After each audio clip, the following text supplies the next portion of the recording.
Yep. All right. Okay, call to order. Hastings-on-Hudson School District Board of Education meeting November 5th, 2018. Welcome, small public, maybe more coming.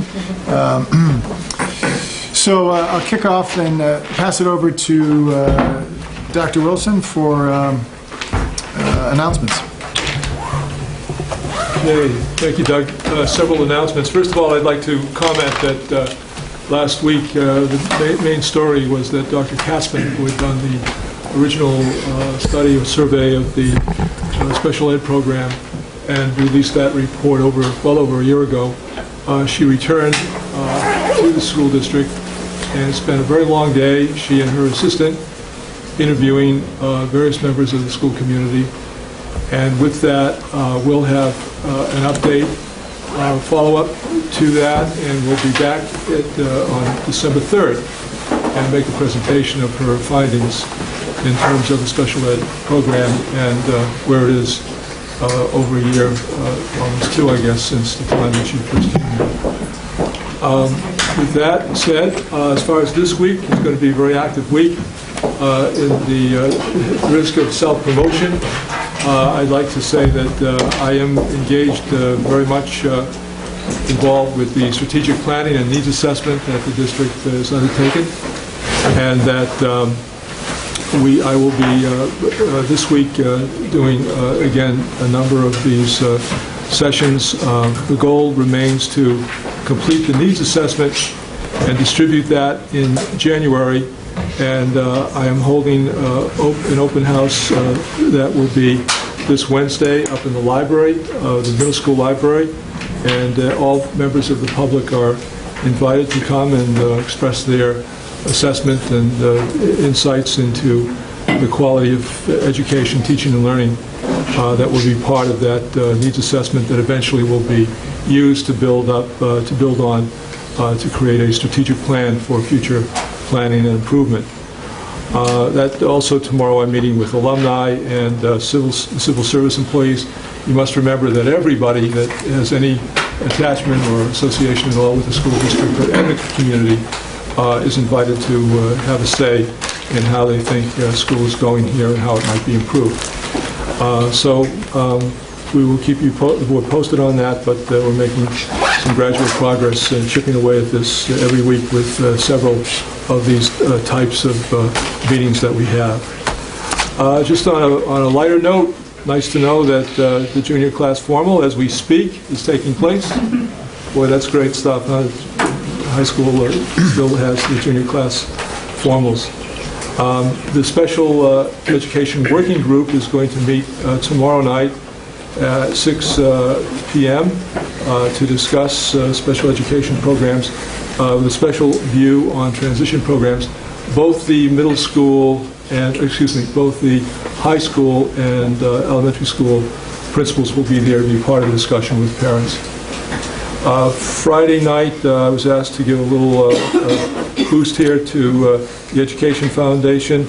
We'll have a fundraiser, a movie night, at the Farragut Gym, while on Saturday night the Harvest Moon Ball will be held, and that is a fundraiser for the music program.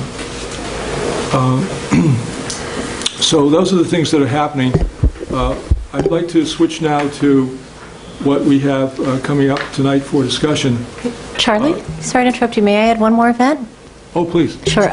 This Friday is the third time our school is doing its Veterans Day celebration.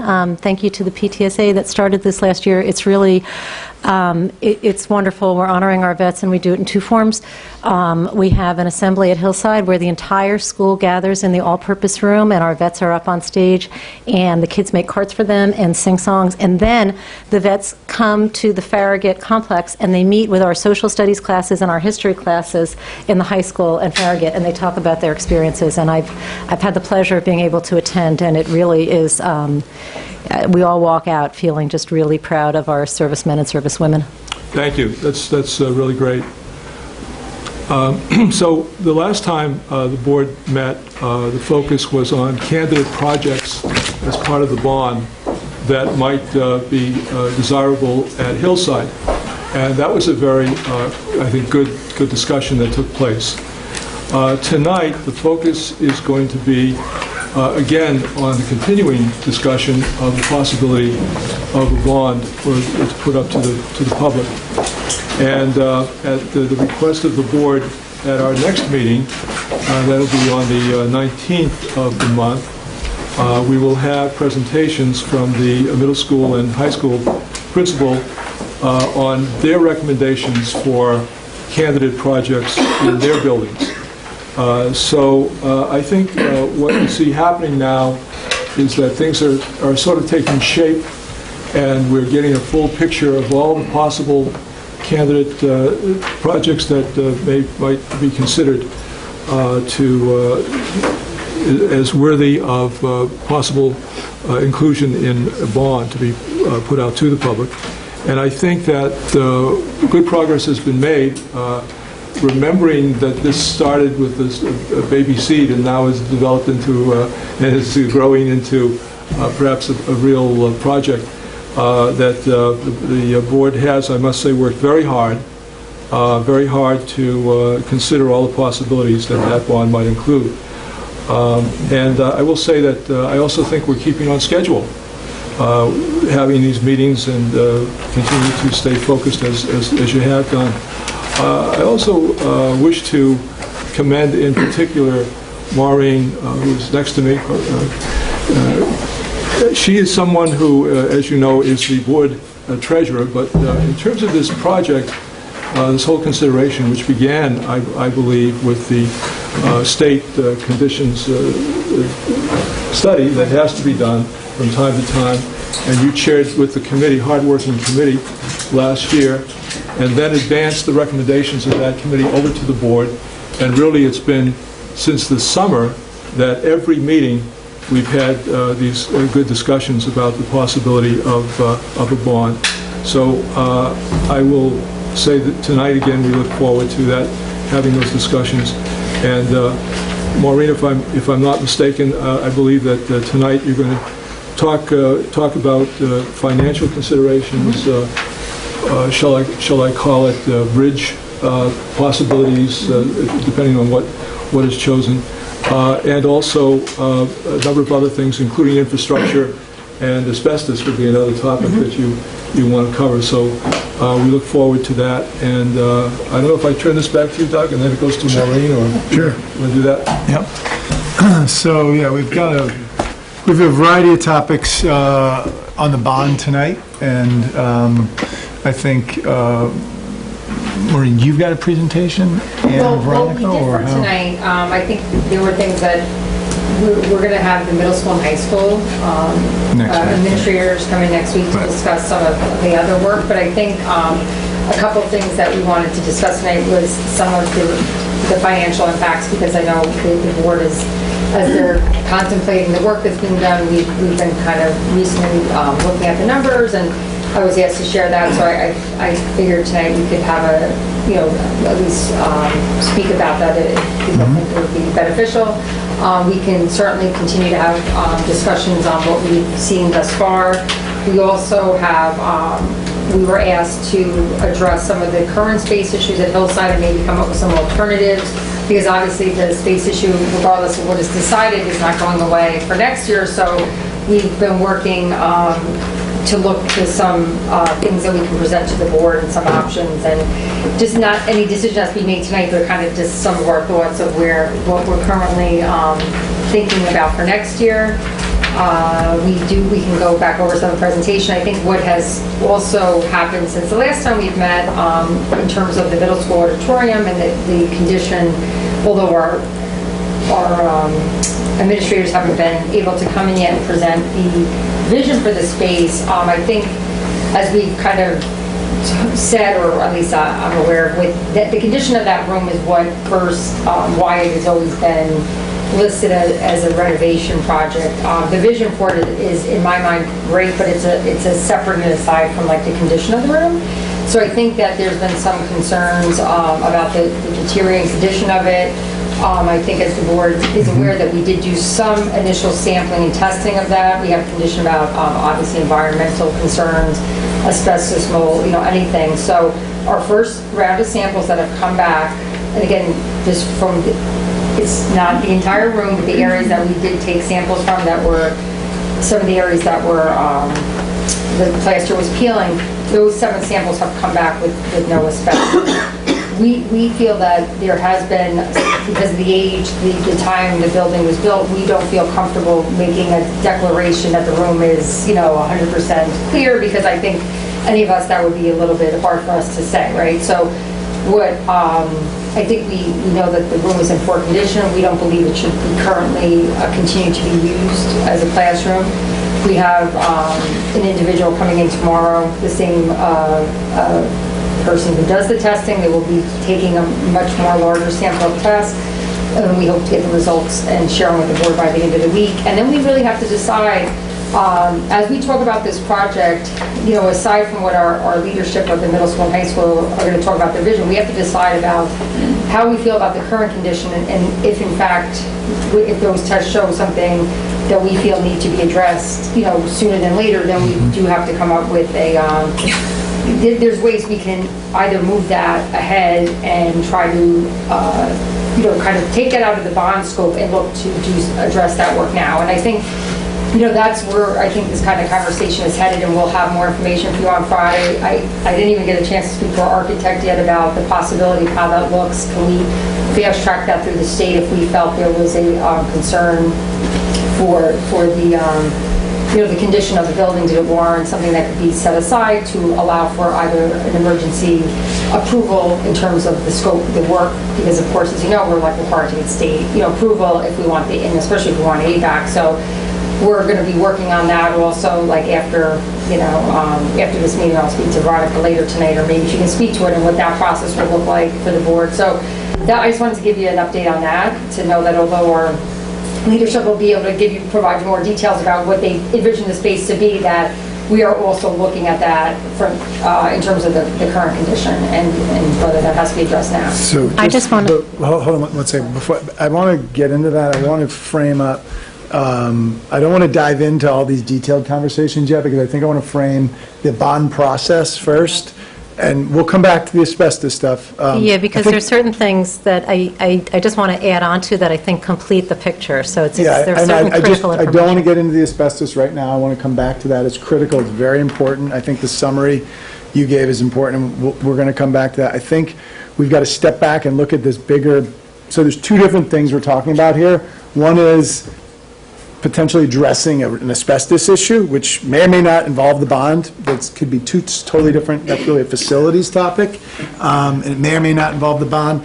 And then there is the bond and the process of going about the bond. I just want to frame things at a really high level first, to talk about what it looks like, because we're under extremely tight time frame, and then come back and we can talk about some of these specific.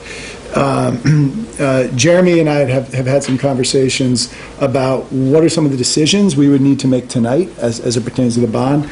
So the first thing, I think it's really important, and thank you, Jeremy, for putting together that that Gantt chart to help lay out some of the dates, for us to really understand the critical path if we want to get a bond done, what it looks like, because it is very tight with a lot of very specific dates, and we've got to walk out of here tonight with some of those clarity on those dates. And if we don't, there's very specific implications of that.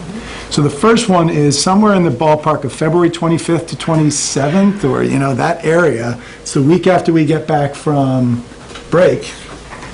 We have to have a vote, and that is from dates given to us by architects as to when we would be able to. And Veronica, that's still about the last week in February is kind of drop dead date, right? That's correct. Okay, so if we work back from there. The reason being that if we miss that, then we have to wait another summer. Right. So we would lose a full year. Right. I just want to find out, because I was thinking about this earlier, and that is true. The only thing I just want to clarify, it depends on the work we're talking about. The roofing needs to be done in the summer, because you can't have, it could be done second shift if people aren't occupying the section below it. if in fact we were to do something with Hillside, and correct me if I'm wrong, that work would continue, like even if it, because that can happen simultaneously with school being open, because it's like, it wouldn't like just only be in the summer, but I would say that that is still our target date. But if we missed it, we could do some work, but not all of it, so. Would you like me to approach the...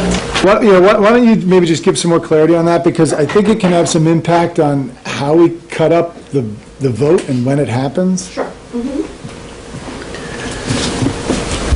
So Jeremy is correct that if the vote occurred beyond the end of February, perhaps first week in March, there's a potential to lose the summer of 2020 as a construction start date. However, there are some smaller projects that potentially could be started earlier than the summer of 2020 if you go for that third-party review process, which is, roughly 3 months as opposed to the 40 weeks or 50 weeks that may take if you go through the regular SED process. And then Maureen is also correct in terms of, like a building addition at Hillside wouldn't necessarily only be constructed over the summer, so that's something that could potentially start in the spring of 2000. You bid it out in January, February 2020, start in, say, about March 2020, and because that's happening outside of the actual school building, that construction could happen during the time when school is actually in session, and then continue through the summer and then into the following, into the next year. Do people ever cut up bonds such that they pick the 7 items that have to start by the summer? Absolutely. That goes in the end of February vote, and then there's another vote in the fall for other. Does that happen? Sometimes there's definitely multi-phased bonds, but not.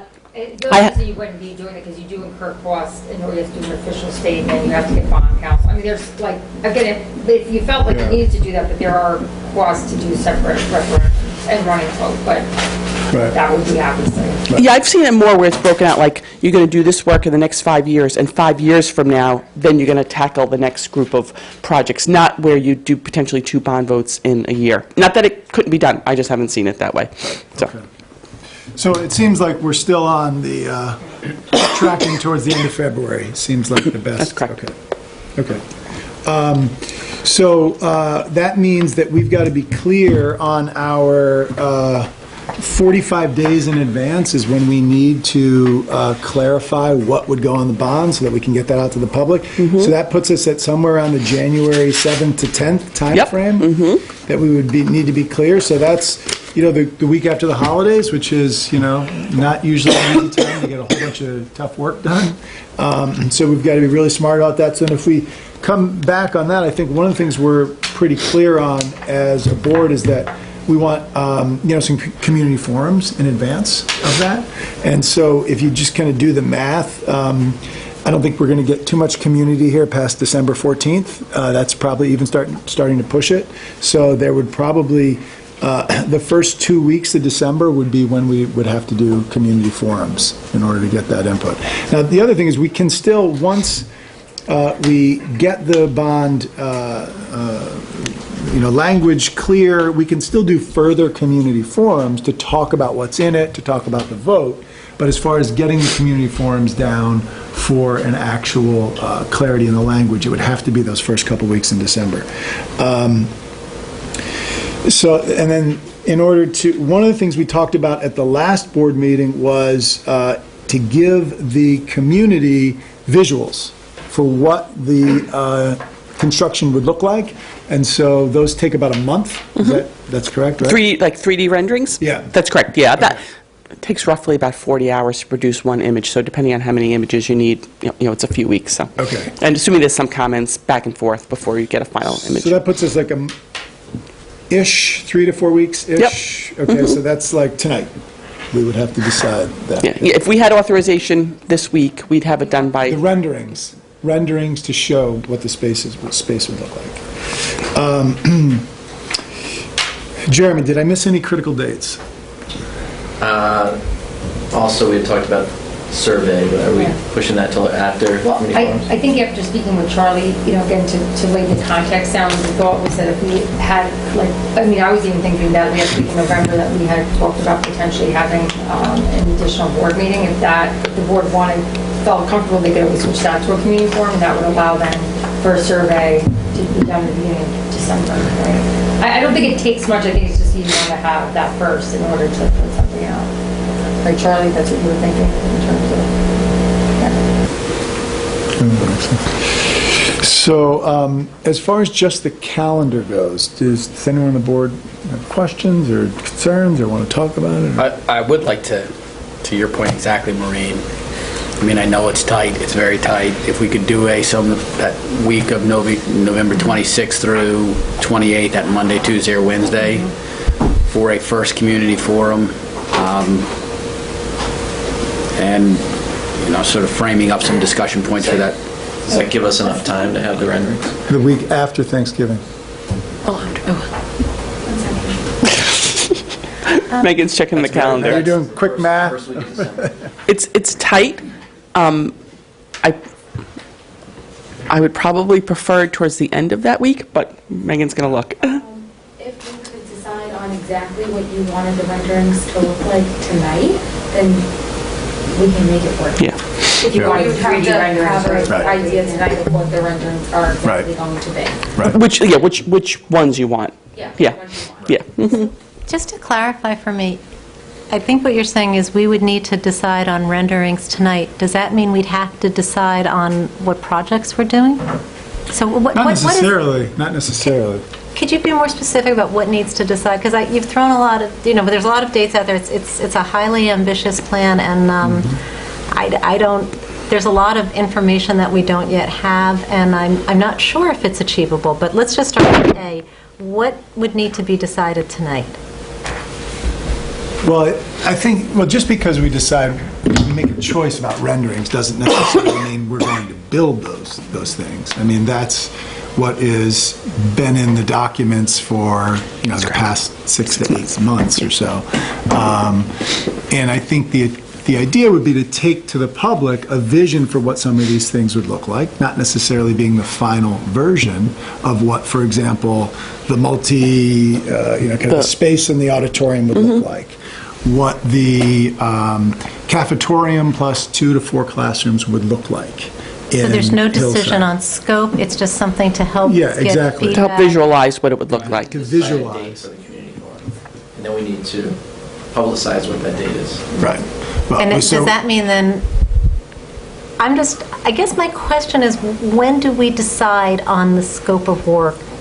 We could do that after the community forums, because we're looking... Oh, so the community forum would help us gather Getting- information. Yeah, that's the whole, getting the that's the whole, information, is that process, that sort of iterative process of where are we lining up as a board, and then what's the community, what is ultimately the pulse of the community in terms of the interest in overall scope for the district. think I will. January 7th through 10th window that you talked about? Yes, that has That's the to do with the window. board has to Okay. come. That's when we would have to put down The what scope, we would, you'd have the to scope. you'd come up with the resolution. You'd have a bond resolution, yep. I would also say this, in terms of community forums, I don't know that 1 or 2 is enough, and I also think, it's kind of, I think you have to get our representatives, I don't know if it would be Charlie or who, I think you have to go to the Andrus home, and you have to really reach out to community members who will vote and whose input we need, just so that we're informed going forward. 1 or 2 community meetings, because even if it's someplace where you have to come here, that isolates our physically challenged community. And I've just seen it in past bond votes. We had, I think, over 2,000 come out for the turf, and many of them were older. So I don't know that 1 to 2 is going to give us. I know a lot of bonds have failed, and people go to the next one. I'd prefer to launch something that we all feel on the same page on with our community. So Well, that's maybe also 1 to 2 why is we do a slow. survey, and we also have more time to do more than 1 to 2, but we have to set one. We have to. Oh, yes. Yes, we do do. that tonight, Yes, we so do. Okay. Get it in the books. Well, yeah, I thought the idea was you'd have 2 prior to the board making a decision, and maybe 2 more after, as you were leading up to the vote. But I think to Lisa's point, and it may, as you think about strategies, we did do some of that the last time. We did coffees, and we would ask people to host it, and there were different ways to do that in addition to community forums, whether it be Charlie and there's ways we can do it.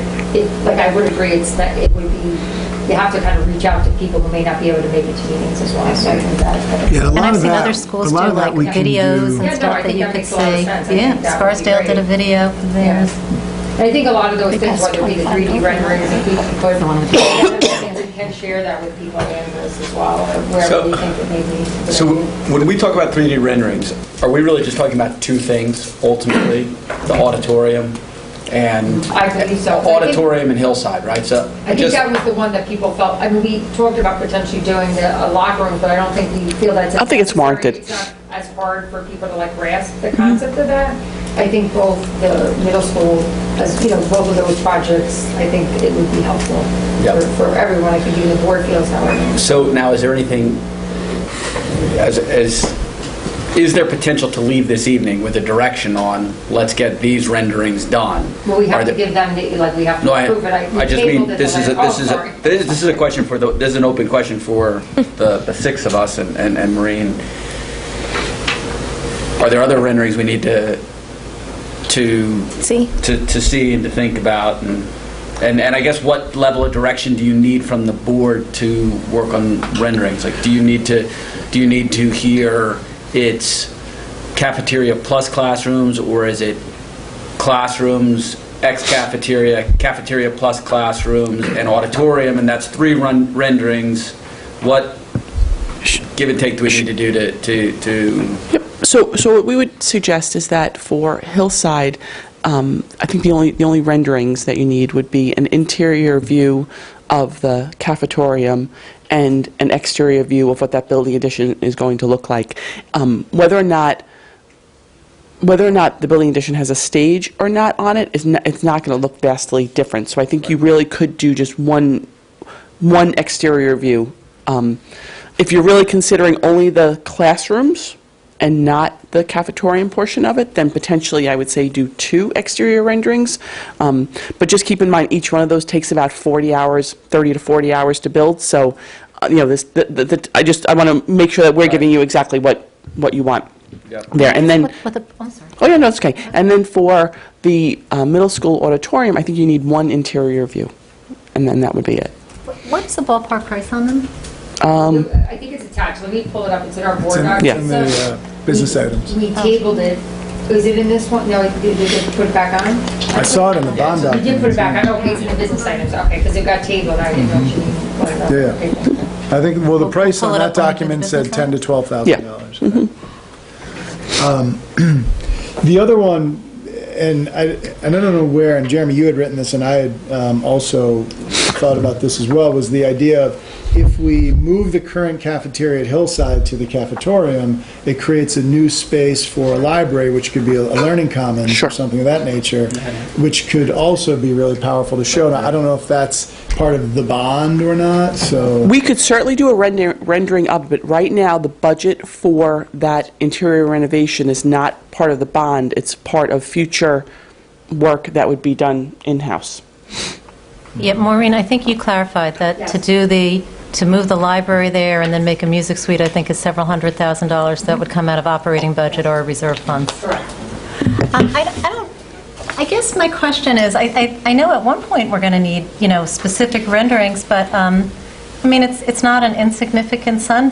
Does the public need that to understand or not? I don't know that they do. I don't know that these are that hard to visualize. I guess at one point we probably do, but I don't know, that's a lot of money. I don't know what that other point would be. Because I guess when we decide on what we're doing, that's what I'm thinking, when we've come to a decision on scope, after we get the feedback. I guess I think the- Or maybe in middle I mean, I school, we think- accelerate and it gets off the bond, so The do hope we need is that we to... can paint a vision and see if the public actually is interested versus pushing what we think the public is interested in, because after January 7th, it's really too late to change anything that's in the bond. We've kind of locked in. So I think we want to get the input with the vision that we're sort of... I mean, I saw at the last meeting that people seem to really take to the pictures and the visuals that were in Amy's presentation. So I think visuals do make a big difference. And I think it's also important to remember that if we do the visuals and we get feedback in the forums that something is different, or I would rather this, that they can change also. That it doesn't have to be what we do, and then they will have served their purpose because, they will, I don't know if you tweak part of one, if that's another 40 can. hours, but, Yep. is it a full 40 hours if we say, now we want to, okay. No, we have to budget about an average, about 30 to 40 hours for a rendering. I'll give you an example. So if we're doing the entire hillside addition, that's the classrooms, the cafetorium, and the stage, that's probably the first thing, Megan, that we would construct. Then if you were to say, well, you know what, I just want to see I just want to see what the 4 classrooms are like, Megan's literally got to delete that whole front of the building, and part of it's already constructed. So there's some time savings and things like that. Or when we show you the first view, you'd be like, you know what, I'd really like to see it with the camera rotated over a little. And so we continue to tweak things like that in order to get it to exactly what you want it to be. And so that's a pretty normal process? Very, very normal process, and very normal pre-bond to provide some 3D images. That have to be evolved after 2 months or something? Yeah, because it's not everybody can read a floor plan or a site plan, and they struggle with that. So to see that 3D image definitely helps. Yeah. Yeah, I remember on the last bond, people did appreciate like the visual. Yeah. Further questions about So the are you going to general? try to get the dates? At one point, are we going to try to pick a date to put on the calendar? Because I do think that, I sent out some dates, but what happens is some people can make it, other people don't respond. Yeah. It's just kind of... So it sounds like it sounds like the week after Thanksgiving is not Ideal. ideal. You're saying if we left today with the renderings, we could... Got it, okay. We can make it happen. Okay. So we could look at the end of that week and then the following week. I guess another question is, do we want 2? Which I think could make sense before December 14th, right? So it could be 1, and then a week goes by, and then another one December 10th or something of that nature. That's what I'd like to do, and give it a full 2 weeks in between, and then we leave some time for sort of on the ground and impromptu conversations and otherwise. So if we can fit that final week in November, and then take the first week of December off, and then we're back again at it the second week of December, that's a pretty good block of time, 3-week span to get feedback. Because I know I think it was your booster club meeting that I know you had mentioned Booster, on the 27th is the SEPTA general meeting, and SEPTA has already kindly rescheduled 2 of its general meetings, so I don't want to ask that. The 28th is a Booster Club board meeting, which means that those people would not be able to attend unless they want to change their meeting. The Thursday, according to our district calendar, looks free. Wait, did you... And the Monday is free, the 26th. Well, they said the end of that week, so. But the we're already- 27th could work also. No, the 27th is the SEPTA board meeting. It's a little early in the week. We're going to make it work. Megan's going to kill me. We're going to make it work. I mean, they could have it 29th. Yeah, Right, the 29th. Friday the 30th. Or Friday the 30th. So it looks like the 26th, the 29th, and the 30th. We could reach out to the Booster Club if everybody wants the 28th, and we can see, although again, I don't know how far in advance they set that with their calendar. If I could suggest, typically with community forums, sometimes there's some in the morning or in the afternoon, evening, so you're giving people just a variety of times to participate depending on their schedules. Yeah, that's a good way to do it, because You get an early morning. varies greatly when it's most convenient. Yep. Actually, I like that. Is there anything in the week of the 10th, if we look at December 10th, that,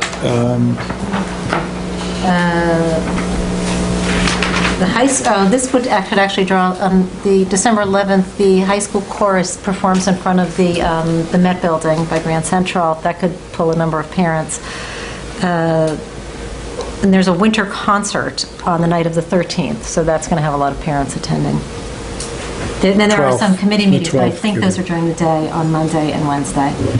So so the 12th, the 10th and the 12th and the 14th look open in the evening. I have to say the 12th is I would say that the 11th, I know there's some parents maybe, because there's going to be inevitably something every day, but I have to say that the 12th is the night that we technically, the board, we host the senior citizen dinner with the show. And typically, I mean, like I mean, many of us attend that, so, and volunteer, so we serve like our senior citizens a dinner, and then they get a pre-concert show. Wouldn't that be a good time to talk to them about the bond? No, it may be, but I don't think so, because I think I would rather, only because sometimes I mean, just knowing that they enjoy their dinner and they enjoy, and I think we try to not make it feel like we're selling them something. I wouldn't want them to think we have them here for like, to try to like force some, because I think that would. It's like a timeshare meeting. I would be concerned that they would view that as like, oh, we're doing this for you so that you'll vote for the bond. And I would be like willing to go to Andrews myself. I just don't want them to feel like that's the purpose, because they enjoy the socialization and the kids sit with them, and you know, It's a beautiful night. It's a really It's nice thing. So again, absolutely I just don't want to like make them feel that that's the purpose of why we're having it. So maybe the 10th, is that, okay. It seems like we're, 10th, okay. seems like we're generally in that ballpark. Well, That could be the facilities meeting. Okay. Where's the best place to hold these? I remember the last time they were in we did Hillside? Well, we actually did some in the rec center as well. That, you know, again, we did them in a few different places, but I want to say there was at least 2 done in the rec center that I remember. Right, I mean, Patrick was there too. We did a bunch down there. So I think that was kind of the idea, was that it's a good room to kind of host that type of. Community center? Yeah, the community center in town. So, I mean, if that wouldn't be available, then we could always host it here if people think, I don't know if it's because it's like more neutral. I don't know if there's a benefit to having it there. Didn't we use the auditorium as well for the bond? We definitely did a bunch down, and Patrick remembers, because he was taping down there, we did, at least 2 of them were held in the rec, you know, Cafeteria also. the cafeteria also. There were quite a few. I mean, there were many of them. So we can take both of them? Yes. Yeah, I think that's helpful. I mean, I think people find that to be helpful. They just take them of them. So, okay, so let's keep moving along here. So, So December 10th is, are we putting like it on the calendar? I don't think we're, let's look at the 10th. Okay. Right? What are we looking at, 11/29 as well? 11/29 and 12/10. Okay. Yeah. Now, I don't know if there's any of those are going to be in the morning, and I don't know if there's value in doing one. Do we have experience, Maureen, with the morning ones being pretty? Yeah, I was going to say, we did a lot the last time, because I remember also being at the library, like a couple Saturdays, we would also set up there. So we, you know, I think we just tried to like offer people different options, kind of like Veronica said, and some of, I would say the ones at the library, we didn't get, we had some people come, but not a huge turnout. The ones we, the evening ones, we did get a good turnout. I think we may have done one with the PTSA, the Hillside Liaison. I feel like we went up there one evening. Again, there was many like different times, at different times we spoke about the bond. I mean, to Veronica's point, I think you put a couple on here, and we could certainly add, it doesn't have to be the board in its entirety. You know, sometimes you could have a few, 3 people that could go down to the library one day, or the community center, and like that's how we did it. We didn't, the entire board didn't attend all the day ones, like, but if they felt there was a need, then some people would volunteer. Do we look at a Saturday? We did Saturday, yeah. A Saturday at the library? Yeah. They actually did the farmer's market too. Our previous board also had set up a table at the farmer's market. So these are all things that I think we should be thinking about doing. I don't think we're going to have farmers market. Oh, but don't they do it inside? They do once a month. It's very tight packed. It's, yeah. I mean, I don't remember if it was inside, or I just know we did. I think it was outside. I thought It they was were nice. outside. I thought they were outside nice. through December. No. I think it's till right after Thanksgiving. Okay. It's right. That's right around when it stops. So let's look, we'll use those 2 as the You could do anchor, that, and yeah. we'll use those 2 as the anchor, and then we'll look for some other opportunities. So we could talk now, if everyone's comfortable, about the renderings that we would want. It's pretty high level. You know, what actually goes in those can be maybe colored if there's more conversation today, you know, this evening. I guess one question is, do we want 2 or 3, right? That's a big question. And what value do we think? It seems like one that's pretty clear is the high school and middle school auditorium, because that's the big thing that would have some, you know, really attractiveness here. And then the question comes down to what is done at Hillside. And does people have some thoughts on that? Doug, we may want to wait till after we have a discussion about the auditorium, whether we're going to address it right away. It may not be part of the bond if we do it right away, so that would take one drawing off. But we should have some guidance on that by the end of this meeting. Yeah, okay. I mean, I would agree with you. I think that, I mean, if people think there's like a value in what the design would look like, because it would still maybe of interest to people, but you're right. I mean, I think that would be a different decision, because the board could make that decision, but is there a value in like showing people with the potential that, I mean, I would agree, that one's a little bit harder to. But we'll know by the end of the meeting which direction we can let's go. come, let's. I think put that on hold. So 2 or 3, we're not quite sure, but we'll come back by the end of the meeting. So let's talk a little bit about, let's see, do we want to talk about, maybe we talk about the space first and then we go into some of the financial stuff? So why don't we do that? So let's talk maybe about the middle school at a very high level now. I think it's a little odd because we're putting the cart before the horse, because Gail and Lou are coming in next week to discuss their needs. Next board meeting. Next board meeting. So 2 weeks. At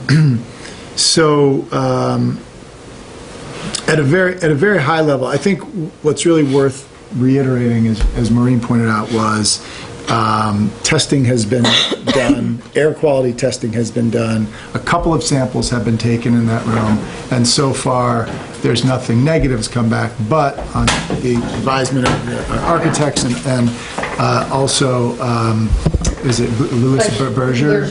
Louis Berger. There are indications that a room of that age has some risk factor to it. So while no tests have come back negative, there is some risk factor.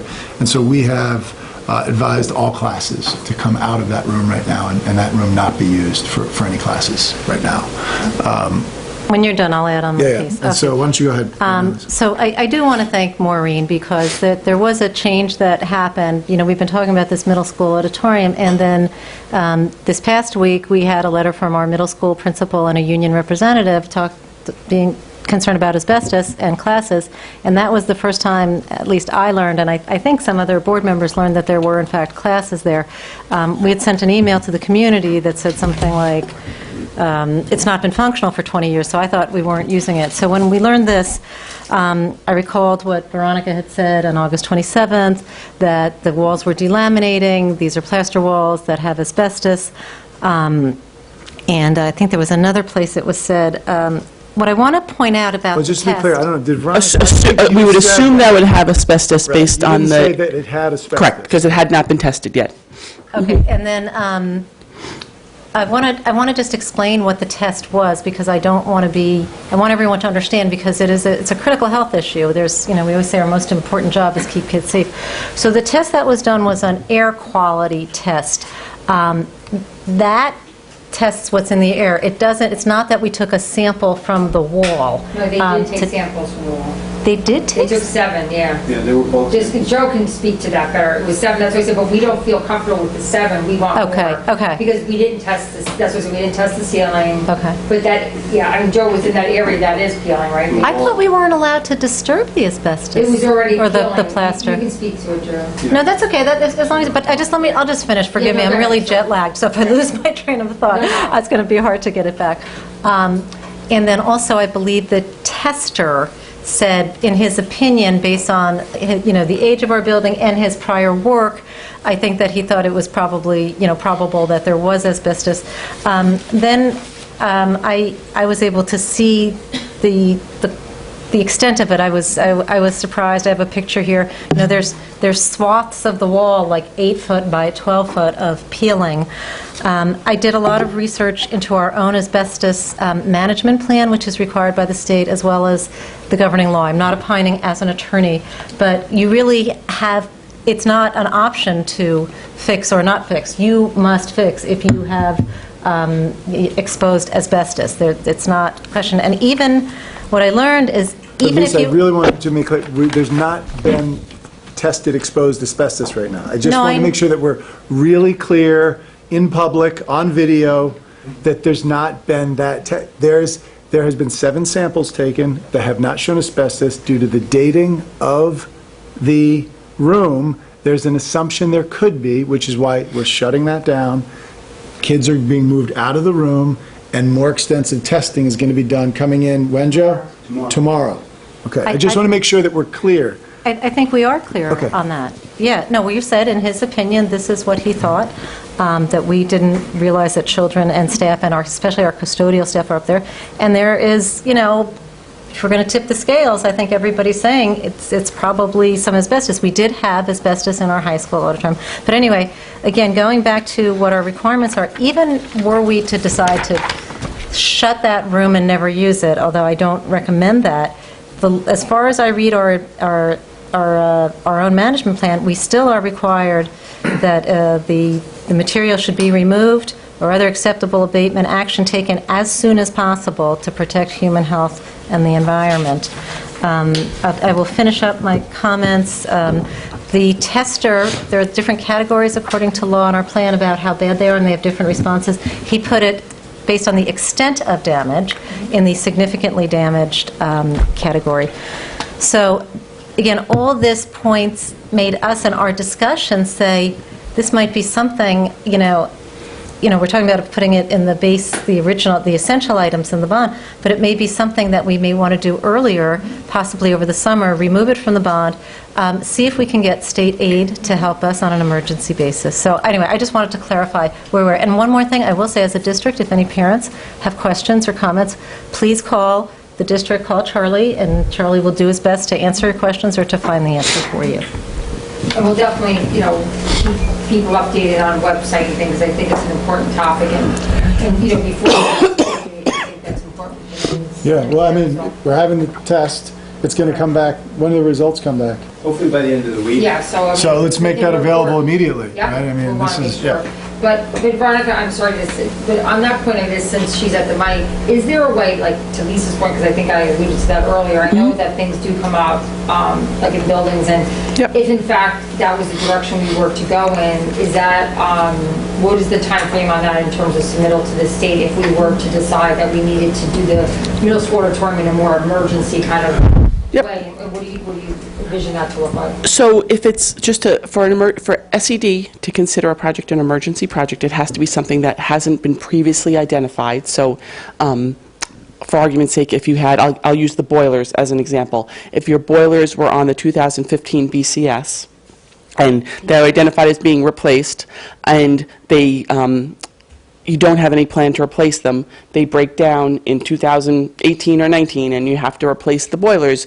SED would not qualify that as an emergency project because you are aware of it. So in this case, since you're not aware, because your adhere report doesn't specifically note that that space contains asbestos, we're only assuming it based on the time that it was constructed, and it would be important to budget for it in a bond, that I would think SED would consider that an emergency project, and I would imagine what they would fund, what they would aid would be the abatement portion of it, but not necessarily the entire reconstruction in the vision for a STEAM space. It may just be the abatement of it and not perhaps a full renovation of the space. But that is a conversation we can have with SCD. But as an emergency, but if we... Oh, sorry, so as an emergency project, yes. So as an emergency project, you do not have to go to public bid for it. You just have to get 3 quotes, so it could be done sooner. You don't have to have a building permit for it, so that, again, it could be done sooner. However, based on the work, you would not be doing it when students are in the building, and since it's such a large, potentially such a large project, I think the earliest that you could be doing it would be the summer of 2019.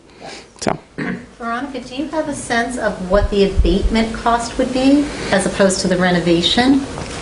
I would rather budget, I would rather look at the square foot cost and then we'll come up with a number. Yep.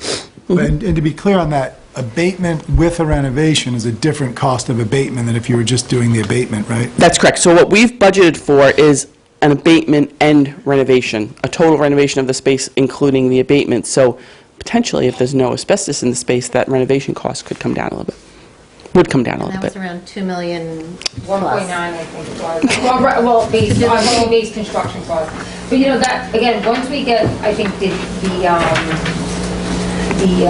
results back. So I think the board, it's good for you just have a continued discussion because I think the room is deteriorating enough that even beyond asbestos that you may want to consider doing it anyway, only because of the plaster. Like, so I think it's definitely good that we have Veronica, and then that would, if in fact we didn't have to do the abatement, we could still do the renovation over the summer, but the cost would be such that it would come down significantly. And we could say, it's like, you know, we would have to talk about that offline, Veronica, but just in terms of how that looks with the state approval. Yeah, I think we'd be hard pressed to get SCD approval for it as just a renovation project by next summer. If it was like, if it was falling apart with it, like, I mean, because out of asbestos, but if you had significant. I mean, we have a sagging section of the ceiling. I mean, I guess we could talk offline. We should talk offline about that, yeah. How they would categorize that, okay.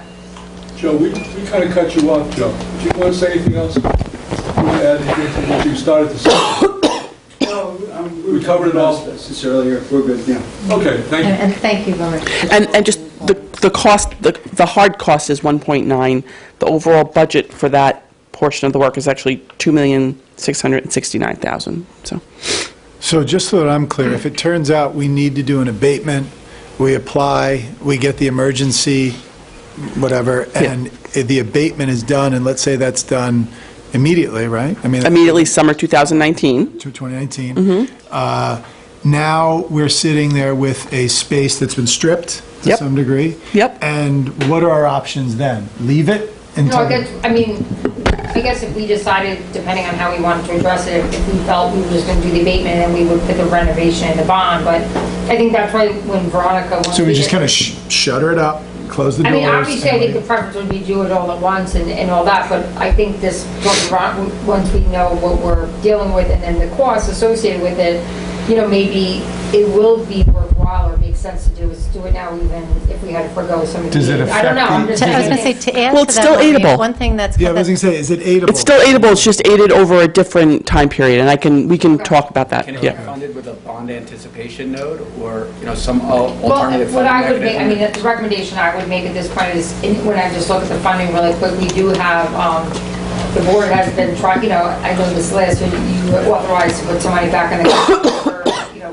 understanding we had these projects out there, so the recommendation would be to use what's available to us currently in the capital reserve and maybe the repair reserve, and we may have to either take some money out of another reserve or figure out the rest of it, but that would, at the very least, would cover the abatement, if not more of the renovation. But, you know, we can, I believe that by using some reserve funds and maybe coupled with either some appropriated money out of the budget, we could get a significant amount of work done. And I just want to add another thing that we learned last week when we learned about this class there, is that the high school and the middle school, like Hillside, have space issues, which I didn't realize either, and that's why this chorus room was there. So when we're having this discussion about abate alone versus abate and renovate, it might be the least expensive way to accommodate our space issues, so. Yeah. I mean, my concern is, even though it would be nice to get the aid, I would be concerned about leaving that, like, we do need that space, so I think we would have to kind of look at what, if we could wait that long, which I don't know if we can, so. So maybe, if I could just keep moving us along here, I mean, what the mechanism is for funding, it seems as though from a space issue, from a safety issue, you know, we don't know, but potential for asbestos, some work will be done there. What that looks like, I think, is, you know, what we have to discuss. And so, you know... Can I go for 1 second? I just want to put this in my own words, in my own timeline. The core tests, 7 have been done. They've come back. Were they core tests? Joe? They bulk tested the wall, so they took 7 samples of the wall. Joe, you might, just because I think this is important for some of the public to just talk. You're mandated to take 7 samples, but it's recommended that you take 9. They weren't planning on taking samples, but I had them take them of the damaged areas up there, mainly, and then they spread them out a little bit to 7 different areas. So they took, I think he said, like 5,000 square feet of area, you know, different areas. And that's how they tested. So it's not like you're breaking the whole wall apart. You know, they're taking a sample of the plaster. And it's very easy to do where it's already broken up, you know. So I just want to go, so we've taken 7 samples. Correct. They've come back with no asbestos. They've come back with no They're asbestos. coming in tomorrow to do additional tests. We're going to do how many more samples, roughly? They're going to do 9 total, and then they're going to do the ceiling. Okay. They're going to do the floor. They're going to do the stage. They're going to do under the stage. Okay. They're going to do lead samples. They're going to do, if they see mold, they're going to do mold samples. He says that's a visual thing. He didn't see any on his first walkthrough, but he's going to do mold samples as well. We asked him to do the whole gamut, so. Okay.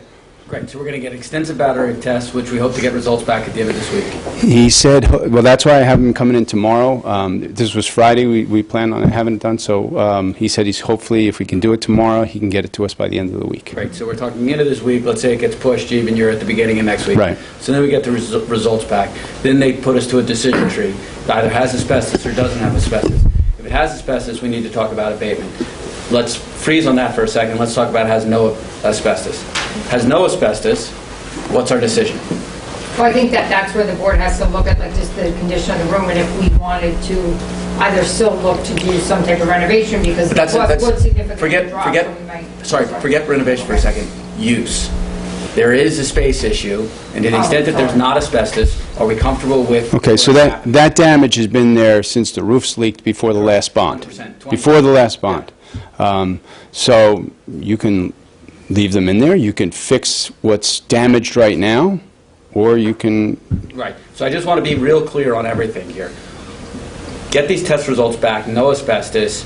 It becomes a judgment call, not a safety call, as to whether or not the space is used for its current limited use of chorus, et cetera. Right? Okay. Wait, but Maureen, we were talking about there's also a risk because of the water damage of the ceiling falling. I think there are other risks also that will need to be discussed. I guess the question is, with this battery of testing, you have professionals going in that know more about the risk of water damage impacting the safety of the ceiling than any of us sitting around this table do. So they'll come back and let us know. Correct. Thumbs up or thumbs down through this. So well, to Lisa's point, we can't guarantee that the water didn't. Are they better to assess the damage to the ceiling than you? I thought they were testing for particles and chemicals. Are they the experts on water damage in the ceiling? I think they could speak to that. But I like you. I would not I would not want that responsibility. Like I said, I would err on the side of caution and say, you know what, maybe we shouldn't have kids in there right now, because I don't want to be responsible if a piece of plaster falls off the ceiling. But it hasn't, since it's been damaged years ago, and people have been in there before my time as well. Even before John Riss was in there, I think there was someone in there, right? I guess, like I said, I think we know that we may or may not, depending upon the results, still want to look at it and maybe even get together down with Veronica and look just structurally at the room. Yeah, structural engineerment. To look at it does, sometimes you're like, well, like, that doesn't look great, so I think... So a structural engineer would be the professional look at that. So these are I'm literally just asking questions. So are we at a point where I just want to understand like what all the decision trees are right now. So test results come back. Asbestos results in an abatement discussion. No asbestos results in a different discussion. Usability, what I'm hearing from you, usability is a function of structural engineers. I would say that. I would say that, yes. So we're at a no one uses until it's determined the results of these tests. These tests come back with a positive usability, then we're into a structural engineers discussion as to whether you can use it. Okay, so that's correct. Okay, now we're at comes back with asbestos. We're talking about abatement. Then we talk about whether it gets, what's the cost of abatement and emergency project designation by SED. Yep. Okay, how long does that take?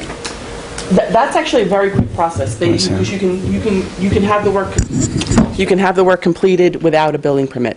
Okay. So you're just getting 3 quotes, and then you can go ahead and do the work. However, because it's asbestos work, it can't be done until students are not in the building, so you'd have to wait until the summer of 2019. Yep. Okay. All right. And I think that the scale of that potential asbestos project, I can't envision potentially renovating it and the abatement in one summer. So we'd have to talk about the overall schedule for what that project looks like. Right. And I guess that's it. I guess that sort of tables, because once we get to that point, if we get to asbestos and emergency aid, then we know exactly what we need to do, and it's just a question of funding it for work done in summer, and then we're sort of, and then it falls back to the broader scope conversation around what component of future work is bond, what component is out of our own reserves. And okay. Got it. Thank you. Thank you. Thanks for the clarity on that. In any case, so there is a vision discussion that has to happen, right? Because, Right. yes, the abatement, like you said, just leaves the room kind of bare. It doesn't mean that we're actually doing all this work. That's sort of what the public needs to vote on, about whether they believe that vision is worth that work, or whether they believe a trimmed-down vision is... So one of the things I think is going to be important to hear from Gail and Lou, I mean, so for example, let's just say we go down the path of there's no asbestos, and we still say we want a structural engineer to look at it, and we're fixing the roof. I don't think what we want to do is fix the roof so we can have one chorus class in there. You know what I mean? It's not an efficient use of space, and I think it's just kind of it was being used that way for some very kind of just opportunistic reasons. But I still think there's a different conversation about what is the vision for space. Now, we don't know if the middle school has the same space issues, though, in high school as... I mean, there are some, and again, Joe and I, when we get to that point, then we'll present some of what the side, but there are space, like as an example, so John Riss, actually there is a space issue when it comes to what he does. He needs unique space because of he runs chorus classes that have 50 and 60 kids, and years ago it was located in this wing where the rest of the music department is. Things changed, he needs space, and that somehow is where he ended up. So we do need to find, a space. So that's an example of, like, obviously we don't think it's the best space, but it's a space. So that certainly is a space. And there are a few other spaces that we've identified, and we can get into that a little longer of like where we believe we're in need of space as well. One of the things that has really struck me about Hastings is the fact that how much the various auditoriums are used. It's mind-boggling because they're already working on their third production of this short year in terms of the theater arts. And then you have the music programs. They are all sort of, very, very tight situation in terms of getting in and out of auditoriums. So you really, I think, my impression is you almost need those auditoriums. Yeah. I don't know how you get by without them. Right, and by doing this renovation even at the middle school, though, what we've spoken about would change the current use of the space. When you do, that would obviously open up other spaces in the building, so that would in fact open up space that we could, is in need for the music department. So although it wouldn't be located there, without doing it, you don't gain the space elsewhere. So to Charlie's point, with our music and our theater arts programs, and we even try to find a spot for people to, it's not, we'll just put John Riss in it's not that easy because there's so many uses of that space. And so I think there is a space issue as it relates, obviously, to our music department, and there are other space issues I can speak to that at least that I'm aware of, but certainly that one is glaring, and performance space and the current music spaces as well, which is earmarked in our bond to be addressed, I believe need to be improved, and they could probably, quite frankly, they could probably use the music department. Veronica knows, because initially when we looked at upstairs, whatever, 10 years ago, we had thought about making it a music space because we don't believe our current music even setup is really for what the space-wise, they're short space, even our music, there's, so I would say yes, there was a space issue as it relates to music and some other things. It just wasn't well suited for the program for the high school. Yeah.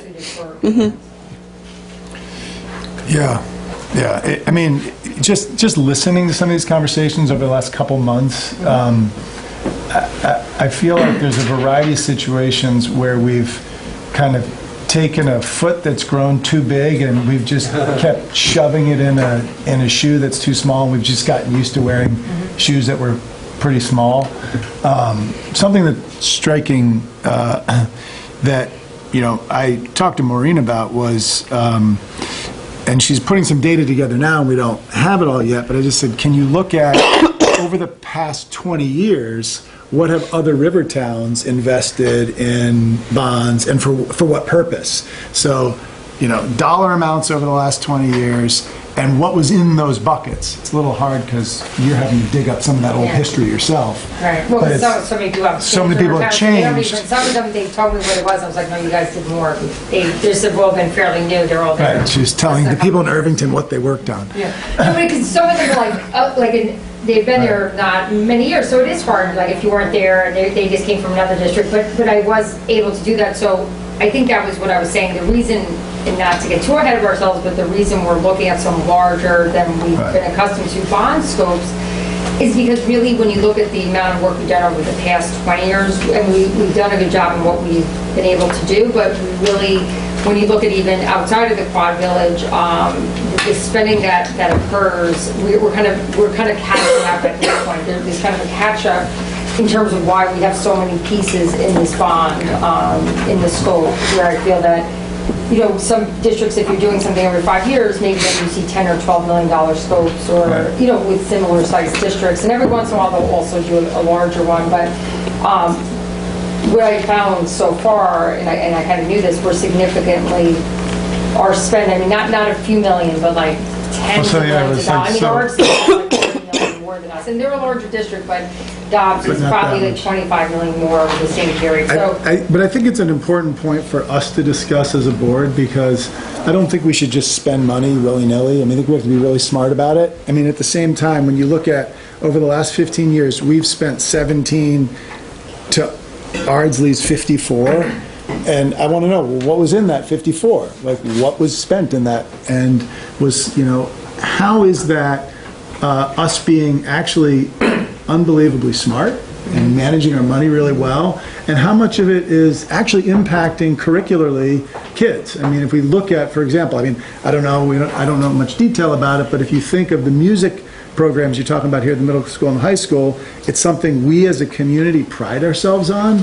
And if we have been shoehorning a bunch of classes into strange spaces and it's been impacting the curriculum, I want to know about that. Mm-hmm. And I think we have to think from an investment perspective on two different levels. I mean, one is, I think we have to think from an investment perspective, our property values. People move to Hastings because of the schools. It's the asset. It's why you move up here. I mean, most people wouldn't move to a town like this.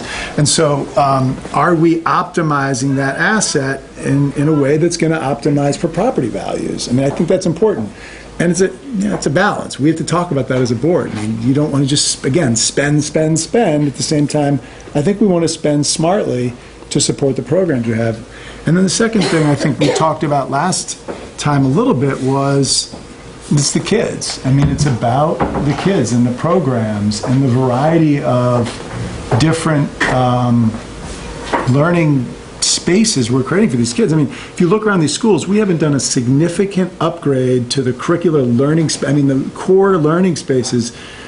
I don't know. I can't get an answer, quite frankly, because it's so many years ago. I mean, we haven't done, yeah, we have. I think when I first came out, at one point they did science labs, so I think that was even through a grant. So there has a lot of it's spent infrastructure, and like, right. I mean, we did do our field, which was a significant spend for us, and we were able to do some renovations to our auditorium. But other than that, we, you know, a lot of it has, the prior bond was with the exception of doing the field at Burke, was mostly infrastructure, like univentilators, windows, roofing at that time, and things of that nature. So we've, you know, that's where the majority of our money has gone as that's required, and there will always be that need, right? Because there will always be some type of building maintenance that we will have to keep up on. But as we kind of look at the scope of work, and obviously the board will continue it, I think there's a good chunk of it that is just infrastructure work that we have to do, and then there are other things that address both space issues, including at this building. And actually, I just wanted to share with you with Joe, just to kind of add to the middle school. We will have an opportunity to talk about it further next week. But there are other special education needs, we believe, that will require space at this building. So again, anything we do to gain space upstairs, you know, I'm not going to go like this room will be that, but we are still short space in some of those areas as well. So we have some space issues as it relates to music. We have some space issues in this building from middle school through high school as it in terms of our special ed programming as well. and in terms of our psychologists and other related service providers. So we have those as well here, similar to what we've kind of already provided you. And as we discover those happening, we come back to this building and we're really like checking and measuring all the spaces. And to your point, like sometimes, you just end up using spaces, but they're less than ideal. So I think that any work that you do in this building, it'll allow for the ability to make also corrections in those areas as well. I think that clearly we've been crafty, but when you're losing the intentionality of space, we're starting to see the impact on programs. And I think that that's why what we're talking about is so important. It's clearly impacting teachers, and we talked about the music teacher tonight, and my question is, well, where are they if they're not in that auditorium? And clearly it's impacting students if it's impacting the teachers. So we've already heard how it's impacted Hillside in their current issues, but I think we have real opportunity to make intentional decisions about the spaces we have and how they can impact our learning. And it's helpful to hear that other districts have continued to spend in ways that we're not, and to know how they're using it, and perhaps even viewing their buildings or touring buildings locally might be helpful for us to see how intentional spaces can really inform programs.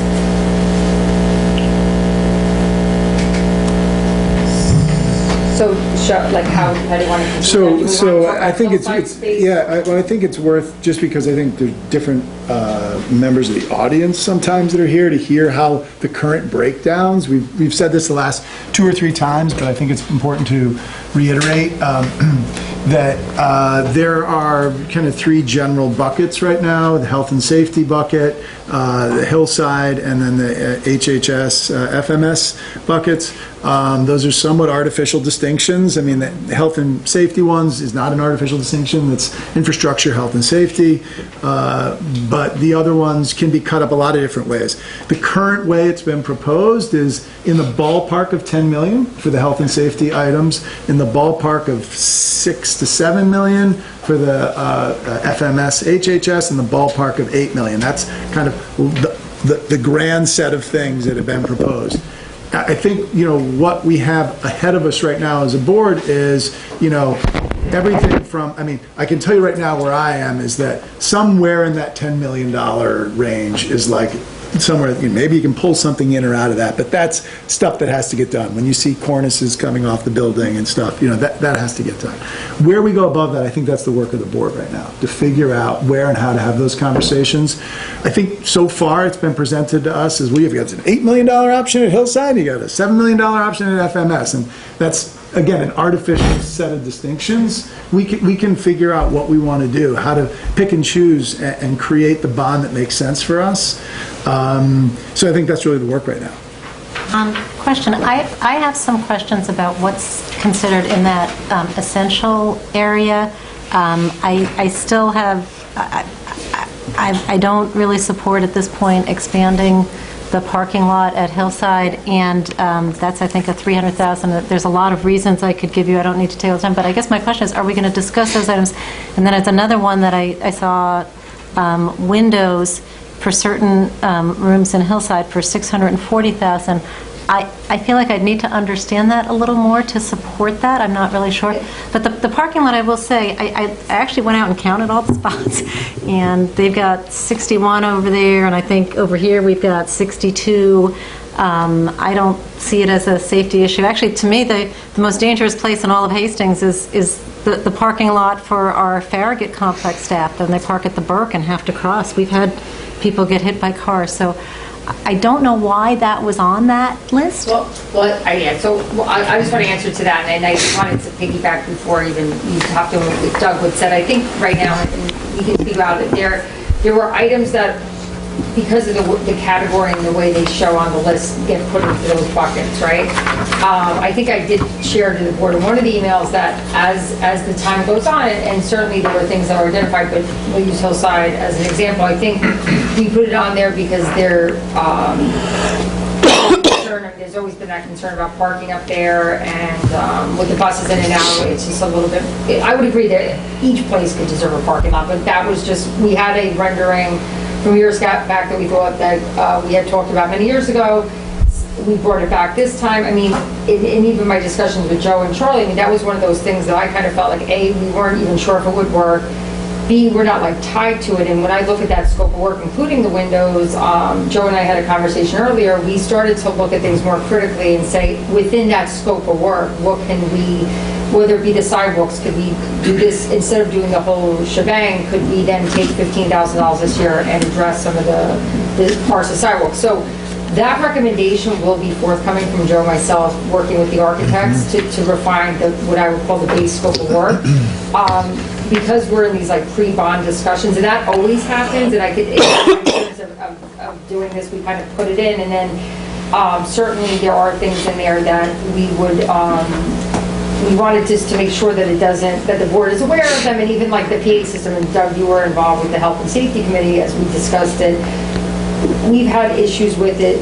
When they put it on, they put on a full replacement because the architects are going to look at it and just put in that. Yep. Certainly, we're not going to do a full replacement if it's not necessary. Joe has had multiple vendors in to kind of look so that by the time we are able to provide you with the final scope of work, if it's only necessary to do something that, again, we would never put something forth that wouldn't fix the problem, but if we find like very viable solutions to fixing the PA system as an example, we may be able to take that, at least in this building, right, Joe, that out of the scope of work completely, and I put that in the interfund transfer for next year. Now, that was a $650,000 item because it required a rewiring of all the speakers within the classrooms. So, I mean, we benefit if you have Joe as an electrician, they have another electrician on hand, although that is if it had to be rewired, it would be too big for us to do on our own. But I believe by the time we're able to present to you again, maybe in the next meeting, we will be able to provide you what we believe is like a tighter scope of work based upon some additional information we have, including, although I would love personally, I think in all areas any additional parking would be beneficial to every building. You know, we're not, if we don't believe it's a viable option, or we believe we need to tighten up our scope of work, you know, we will, at least on our recommendation, we would be looking to either like drop some of those items or reduce them. So I just wanted to put that out there. So identify them, but that was something that we already had started to look at. So if I understand the timing on it, because I think Lisa's question is a good question from a timing perspective. November 19th, yeah. You guys feel you'll be able to come with a kind of a tighter, sharpened pencil on those numbers? And is there something in and around the Hillside or FMS or HHS content too, or is that more just that I think it was just the scope, the base scope of work, because there are a few alternatives, but again, until we like had the full understanding what they are, it'd be irresponsible for us not to put it on there. If there's an issue with the PA system that's been reported to us, the architects are, again, without doing a full invasive testing, are going to put it in as like, because of the age, it may need to be replaced. And then we find, you find other options. You work with vendors and you reach out to schools, and some will just say, well, we do the whole thing, but what are some of the other, again, it has to work when it needs to work, and unfortunately, it's not one of those things, if it works every other time, that's good, because communication is key in an emergency, so it is something that we take, as much as it seems like a huge ticket item for like a speaker in the classroom, it's our way of communicating during emergencies, and that has to work at all times, so we do take that seriously, but we do think we have some viable alternatives, right, Joe, based upon and some success they have, that will bring down the scope of work significantly. Again, with the windows, very similarly, we had talked about, if we were to break out that scope of work and do it in either do a certain chunk of the windows now that are in most need, and then, kind of other in the parking and the repaving and the sidewalk. These are just things that I can think off the top of my head that we've had conversations about. So how, because I think, to anticipate a follow-up question, I think that would come from the board now, is how do we get to, I think one of the things, the Hillside, the FMS auditorium has been kind of a new thing that hit us now in a new way just in the last couple days, and so I think some of us had some thoughts about how we might prioritize stuff, and now that's just been kind of jiggered a little bit and rethought. And that's part of the reason also, as I've been thinking about that anyway, but as I look at that, and when we initially put in the base, but I was thinking if if we were looking at that and we wanted to like tighten up the scope and keep the basement in and around, some of the talk, if that was just something the board needs to do, that's where some of my thought process was like, well, there are some things that, the PA system would have been given to you like that regardless of this, but we are kind of looking at that as fitting into that part, but, there is also, we may take that out of the bond completely, so, if necessary in the payment, so. So how do we get to, what do you see, and if other board members have any ideas, how do we get to a place where, I think just listening to you, there was probably like $30 million worth of work that could have been done, right? And at some point you got it down to this bucket of things that was in the $25 million range if you add it all up. How do you think we kind of take a next step here? Because I can tell you, I'll throw it out there right now. Personally, as I look at learning spaces, I see a world in which I could invest $25 million. That's me personally. I don't know that the rest of the board is at that place. Primarily because I see the opportunity for, developing these spaces for learning. And there's a real opportunity for that. Don't know where the public sits, don't know where the rest of the board sits on all these things. And I think one way to go is to say, well, get it to 20 million, get it to 19 million. And then what would you do if you had to? So on one level, it's the demand that can drive it, and I think we could come up with a set of rationales and reasons that actually would justify demand at a variety of different levels. And another way to look at it is the number can drive it. Well, you got to get in under this number, and that. So I would just love to hear what other board members are thinking about, that set of topics. Yeah. I'll kick it off. My thought process, what's the minimum number that gets me an addition at Hillside, gets me, a fully renovated auditorium and, clears our health and safety with the tightest pencil on all three of those things, right? And then I guess the other point really for me is truly digging in on the cost of maintaining Hillside in a larger scale, right? Because I know we've talked about, just thinking about this evening, I know we've talked about that the cafeteria here, is effectively self-funding, but is that going to be the equivalent? Yeah, well, it's required. Unless you have your own, program, we would fit that out. They are I would say that obviously we would come and explain after when the company bid out for is responsible for the kitchen area. It's part of the requirement. But yes, I think I try to put down again some sense of what we believe that I think I said to the board last week in terms of you're going to have higher energy costs to run additional space. You will have custodial costs to run the space.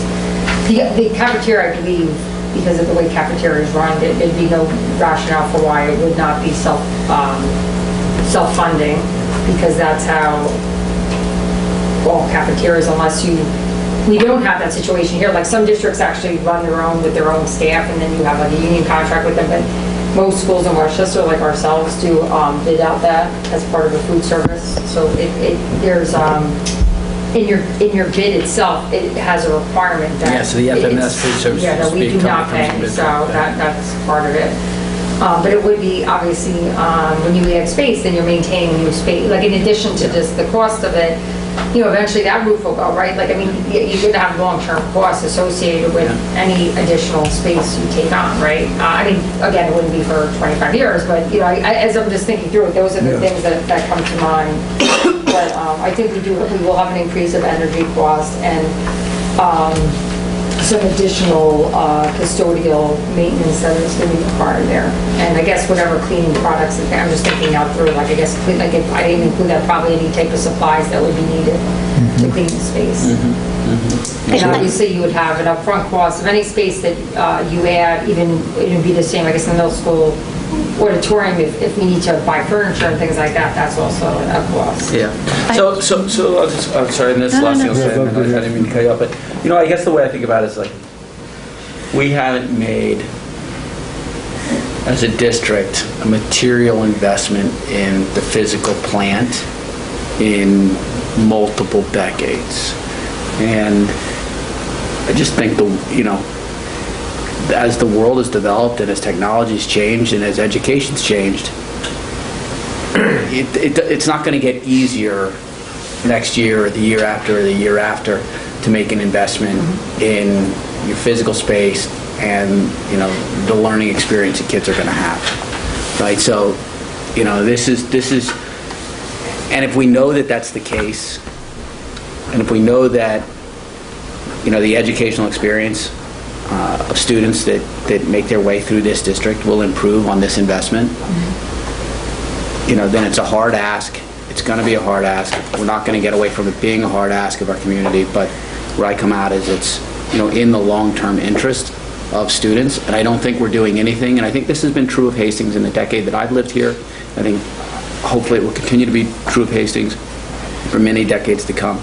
There's nothing that I've seen here that falls into the category, in my opinion, of unnecessary largesse. Like this is not, there's nothing that strikes me of,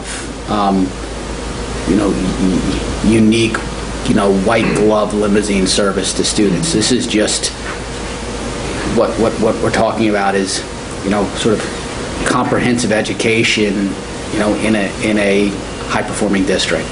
So that's my opinion. So there you go. That answers the question. What I was going to say, and I don't, it's not really answering your question, but I know what I don't want to do. I don't want to put something forth that I don't think is going to pass, and I don't want to put something forth that divides our community like the last bond did. I don't say that critically, but that was a painful time, and I don't even know that our community is fully healed. And I feel like that there's a few things we don't have information on. We really don't have the pulse of the community, and I almost feel like it's hard to opine. I mean, the addition, the vision we've seen for Hillside is awesome. It's beautiful. It's great. Will our community support it or not? I don't know. I mean, some of my peers who bought their houses, say, 15 years ago, one says, I got hit hard with the reassessment. The other one says, I can't deduct my taxes. We haven't had that full discussion about, if we do $25,000, I think that's somewhere in a 2.5% hike in taxes. I'm sorry, 25 million? If we do, I'm sorry, 25 million. Anyway, the sense I get is like a 10,000 is a 1%, an 18,000 is 2%, a 20, and that's independent of whatever budget we pick, which we can, we choose that can go up to 2%. And I'm not saying not to do it, but I don't want to put out a bond that fails. So I just want to know that there really is buy-in from all the people who are going to come out and vote. I think this is a really interesting philosophical point, because I think there's a chicken and egg thing that happens. Because I think, if I'm just sitting out there in my house and someone just says, hey, do you want some more space? I want to say, well, tell me why. Tell me what. Give me the vision. Talk to me about it, and then I'll tell you. And I think it's in our obligation as a board to say, we've thought long, we've thought hard, we've read a bunch of articles. I mean, I've gone back and read stuff I haven't read since, like, college. I've gone back to my old college professors, because I studied design in college, and I've gotten back into this. And it's like been a wake-up call to me. I'm like, I forgot about half of this stuff about what creates amazing collaborative learning environments. And I haven't thought about this. So if you had come to me, just sitting in my house 3 months ago, and asked me, what do you want? I'm like, I don't know, I don't care. I just don't want to spend a lot of money. I just don't think that I think people can still shoot us down. I think the public can still say, not going to spend it. But I think it's also our obligation to advocate for a vision that they go, I don't want to spend on that vision. I think we have to advocate for a vision. That's my point. So I would philosophically be on the other side of that argument, because I would say, I don't think we can ask someone if they want to spend until they're clear on what value we're advocating for.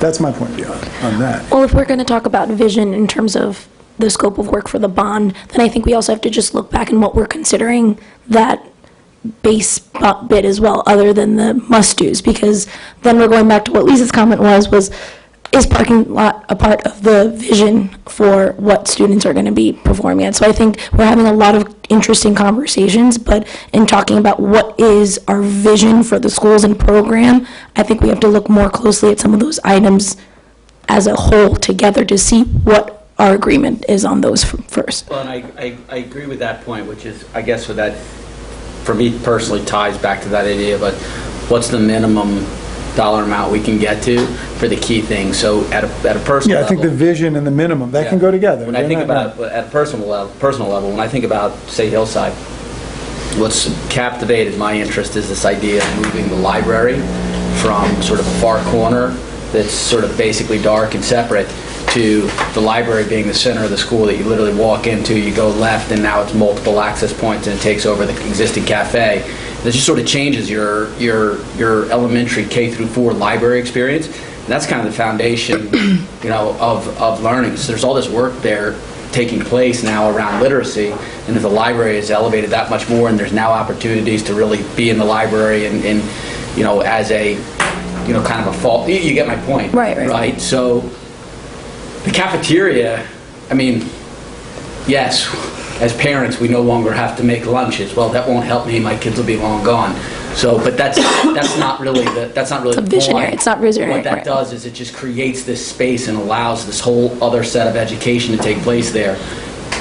Parking lot, I could care less. Right. If people can park safely without more space, I don't need to take out more trees and you know what I mean? Like have teachers park down at the pool and walk up, right? So I agree with you 100%. Yeah. But vision is really around the education side and the other stuff we can jettison. I'd happy to jettison. And I think also when we're talking about that vision, I think I would not call that library space dark and gloomy. I think that is an amazing space as is. And of course, I would totally support that learning commons area because that presentation that Amy presented was amazing. But I think we also have to have conversations of, are there other options than moving it into that central space to make it that vision for a learning commons? Can we make that existing place a learning commons? And I don't think we've had those types of conversations yet as to what else could we do.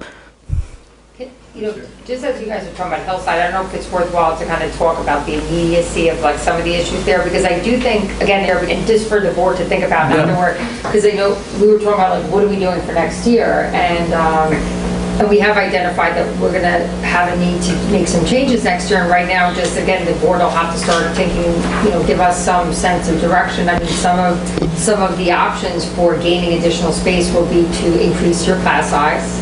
Again, I'm not somewhere in the K through 4, so it may mean going from what the current class size configuration is to having 23 to 24 versus 19 or 20. Or I'm just, when I think about the numbers, it would more than likely be the current first grade going to second grade is the cohort that probably has the ability to go down a section, possibly, because I'm looking, some of the other ones, you're not reducing the third grade, but it wouldn't allow for an additional section to be broken. So that's one option to gain classroom spaces. And classroom sizes are up to like 25 now, right, Maureen? Because I know third grade's up to 25. Third grade with 6 sections is up to, I think, 24, 23, 24. And there may be, sometimes they'll have one that's like 23 and one that's 25. Yeah. There is possible one of them could have, I don't know the exact configuration, but that one I think we know we can't do. So right now, in order even to have 6 across the board, now again, we don't know what the current kindergarten is, but I don't want to say, I hope it is only 5, but if it is in fact 6, we do need them to find space to kind of remediate. We need another communications class next year, and potentially, we do have a need to address some of the current learning spaces in our special education program that are not up to required space, right? So our special class, 1, 2, and 3, 4, our resource room, many of the speech offices. I mean, there's quite a few. Now, that being said, without doing a bond referendum, we're not going to address them all, but we need to address the ones that we believe are the most critical. We've been in touch with the state. They're like, listen, it's not unusual, but we would feel remiss not to present the board with options. And they do, like I said, include creating larger class sizes, K4. I'm just saying these are just the reality. Yeah. Putting both music teachers on the road, or in fact, actually we have an option to reduce one music teacher at Hillside and put one. General music would be pushed into classrooms similar to how Plus is. Also, any special, which would also include art, that square footage of that classroom. Again, it wouldn't be ideal, it would change dramatically the program you guys currently have, but that would be an option. Another option would be to rent trailers, and I think for temporary, or for if you thought it was a short-term solution or wanted to see how it went, I mean, whatever that term would be, that is an option. But again, that would I don't know who would go outside, but we could do that, right? Like who goes in the trailer would be decided later, but that was something that had been brought up here by the board, and certainly that's an option if you needed space. We could do that. And gym? Yeah, so the gym, I did investigate. So Lisa had earlier suggested that the small gym that currently holds 5 gym classes a day. And so what happens is that the all-purpose room will have 2 gym classes going simultaneously, and the all-purpose room will have 1 gym class at the same time, or, at the same time. No, the small gym. The small gym, sorry, it has 1 gym class. When I did inquire about that, I have Whether they we said could that have the three ICT in the all-purpose room. the for 3 up to ICT classes are which are combined classes, are the ones who are assigned to the small gym, and in addition, there's a couple classes that they're not ICT classes, but some of the kids have sensory issues, and there's a concern that putting the kids, like 65 kids in the all-purpose room to have gym, and some they intentionally are putting the ICT classes in some depending on some of the, it works better for them in the small gym because it's a lot of noise, and from that, so the capacity of the all-purpose room could fix it, but the idea would be that there's some kids with their sensory issues would be affected by moving them into a gym class with 70 kids, and they feel would be not. If they were to make a recommendation, although they don't want to lose any space, they feel like that would be not good for the kid. It would affect kids more because those children do much better, and they've done that intentionally, and that seems to be very work for kids in those classrooms. And again, not only the ICT classrooms, but I guess there was 1 or 2 regular classrooms, but the children's 504, it just, with their sensory issues, it works better. Can I ask you one question? I want to make sure these guys are going. Sure. When we were originally talking about the classroom additions, we had said it would be aidable, and then we said, wait, we're not sure, and then we came back to saying it was aidable. And I know I had emailed you this, but just to make sure that I had a really good understanding about it, can you speak to why that changed again to be aidable? I know we said that it was because we had pitched it as a special education addition. So can you talk to what would be the intentionality for those spaces in the classroom additions? Well, I think what happened, I think Veronica, you can help speak to this too. We were pretty, like a lot of work. There's some work you might be like, I don't know if the state's going to aid this, but we felt based upon our space need that's why it wouldn't be just, I think if you're just like, we just want to throw these extra classes on because we're going to do, all these special things, if that was the only your sole purpose, it may not be aidable.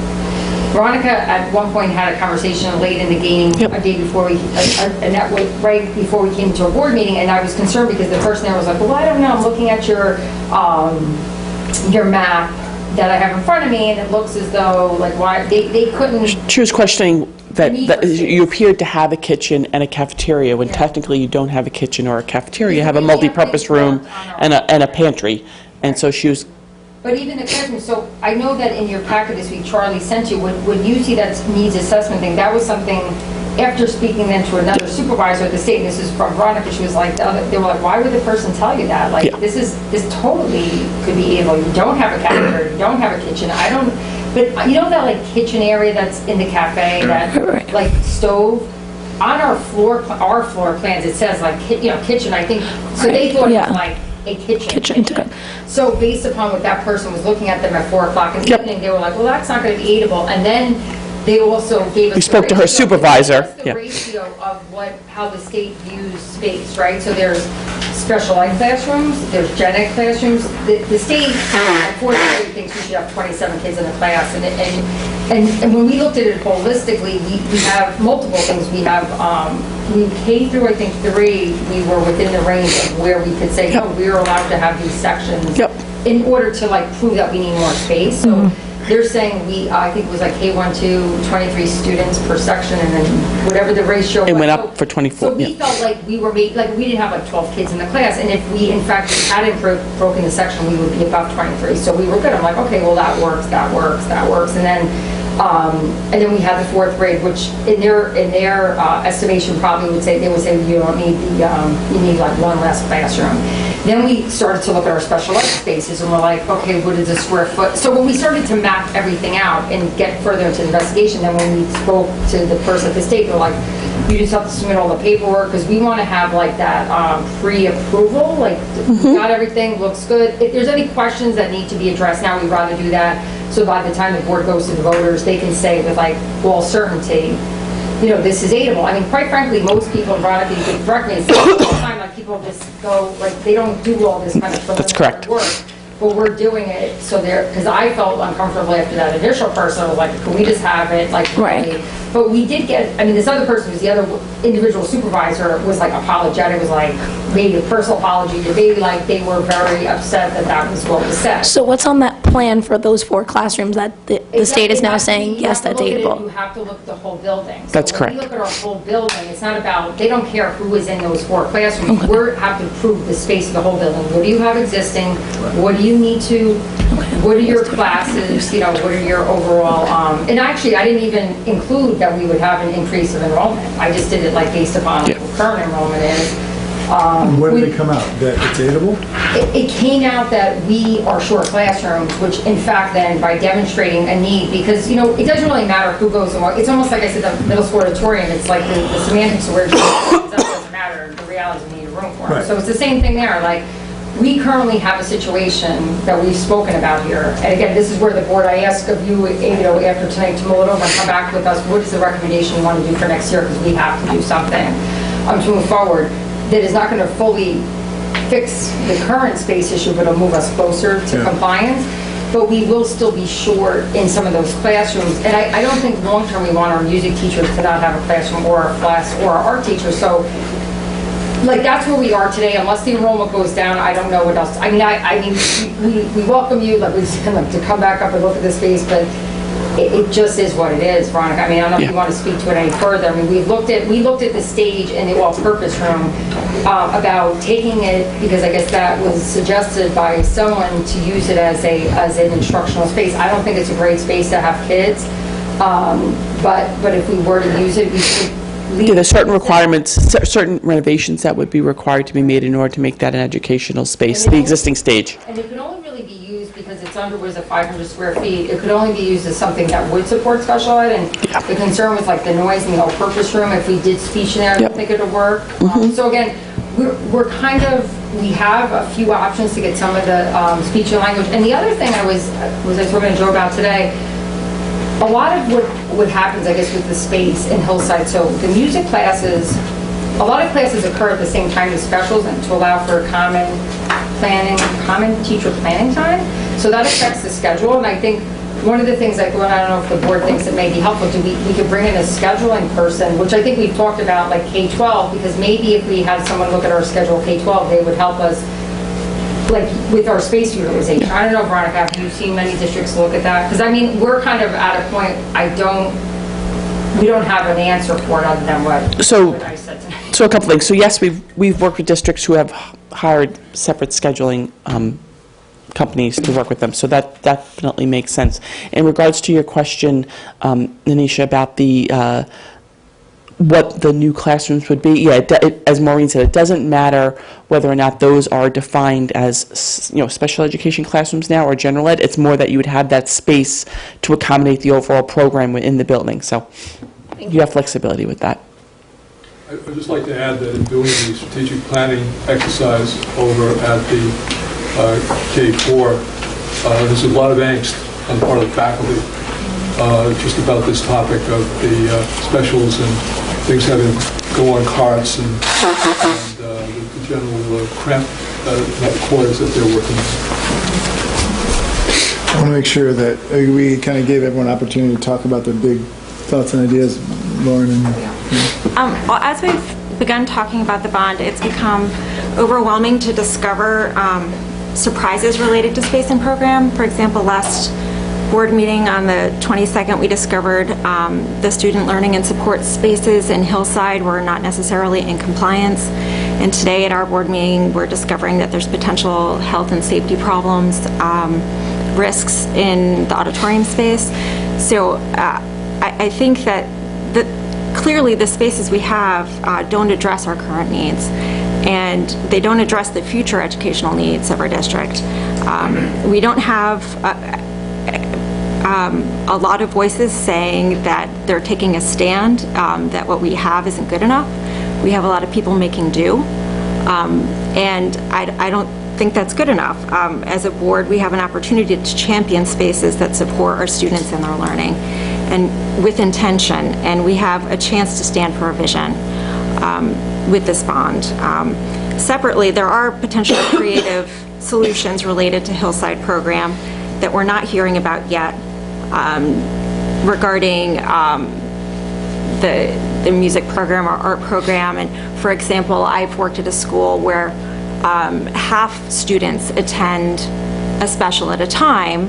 So, for example, 10 to 12 students attend a special, and you're able to do small group work as a teacher, and they attend a music class, which potentially could be half the physical size of the music classroom we have now.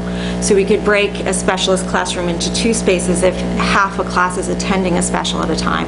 There are creative solutions that are out there that could allow our faculty to continue to provide quality programming, and I'm not hearing them yet.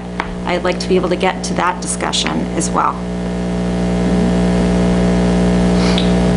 Yeah, for me, I mean, I saw last week with the visuals that I wasn't totally there with Hillside, and I love the visuals, and I see the vision. So I think that the vision discussion is the way that this becomes a larger, larger bond. So I like the direction that we're going. I do think, though, and I like what Tim is saying, is if it's possible to get them all in for the lowest price, but everyone has a limit, and so I think for us it's understanding the vision. I think pushes the limit a little bit further. I know it has for me. It pushed the limit a little bit further, but it's understanding what that limit is. I don't think we'll get that till we hear from the public. I hope that we hear from some of the public tonight, because we've gotten very little public feedback at these meetings.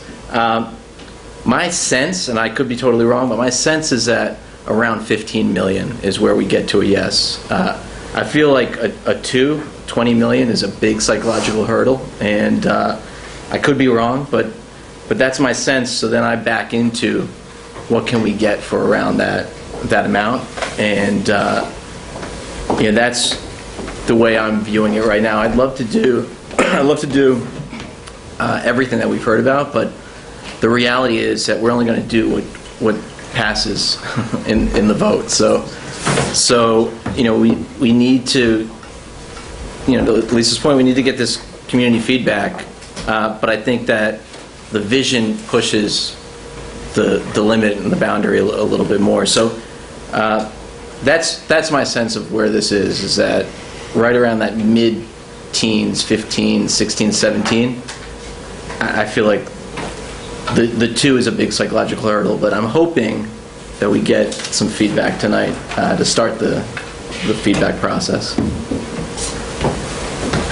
I wonder if we're at a place where we can just come back and talk a little bit about what renderings we would want, what 3D renderings we would want to kind of, I think we have another board meeting where... I'm sorry to interrupt. I just see a lot of our public has left. I don't know if any of them were here for public comment.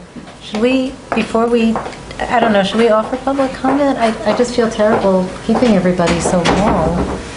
I don't mean to interrupt the flow, but I've seen half our public leave, and we do tend to have long meetings. We don't have to, I'm just making... Here's a reality. We're trying to pass a bond that's $15, $20, $25 million. We've not had an opportunity as a board to talk about it. I get it that you're here to talk about stuff. We're here to talk about stuff too. It's really hard, quite frankly. We're in the flow of a conversation. I'm sorry. We're going to get there. I feel like we're 10 or 15 minutes away, maybe.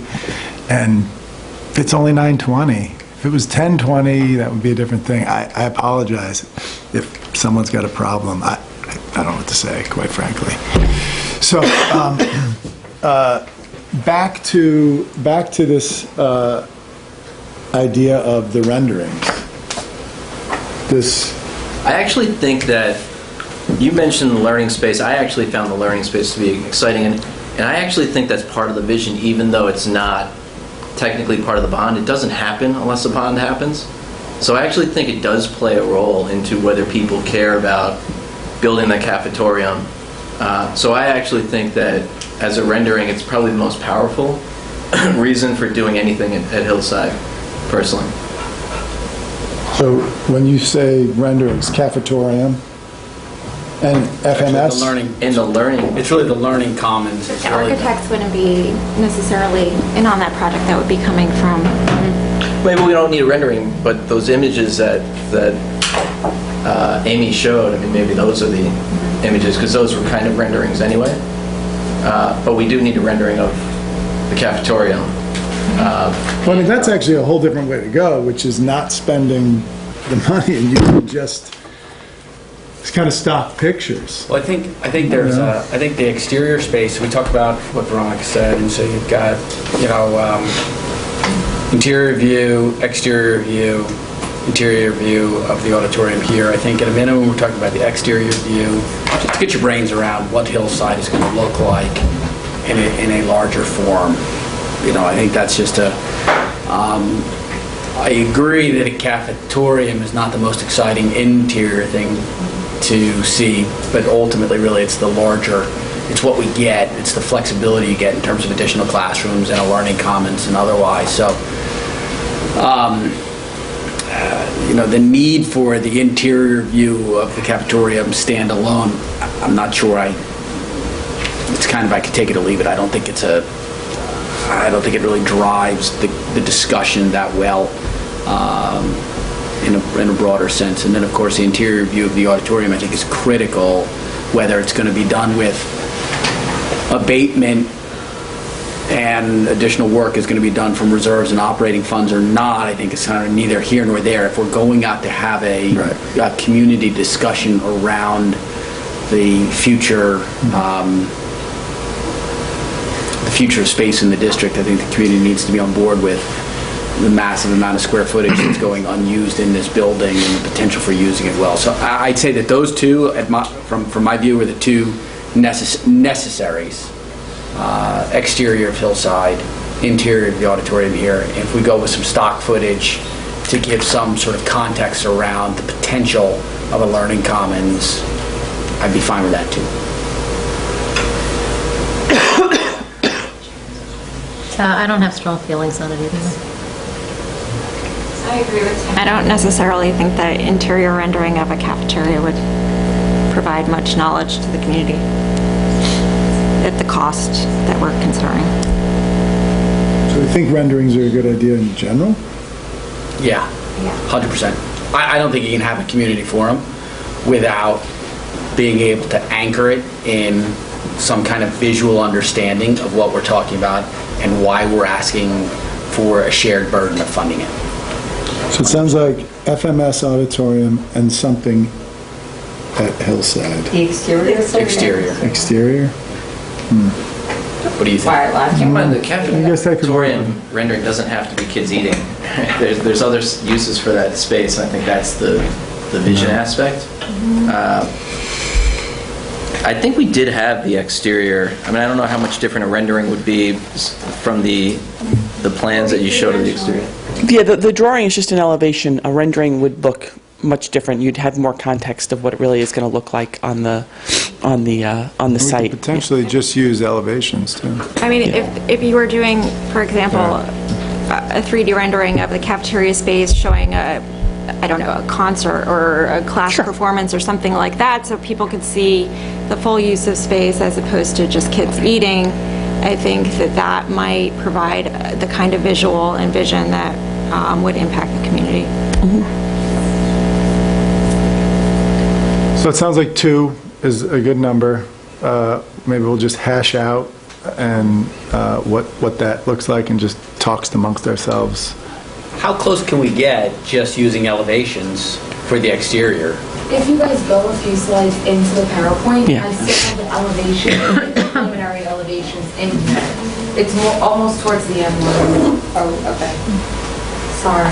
There were like 2 versions of the outside. Yeah, one was like a more modern version, and one was just tying in to match the existing building.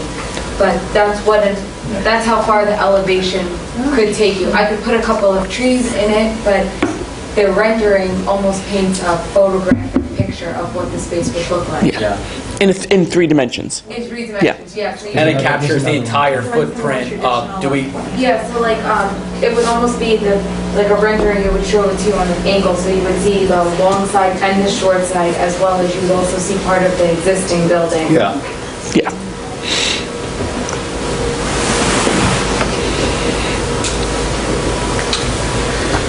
I think that's, my personal opinion, that's worth doing, to really So get I a think, sense yeah, of so this is I think an external, I think an internal FMS, and I think some of the just stock shots that Amy put together.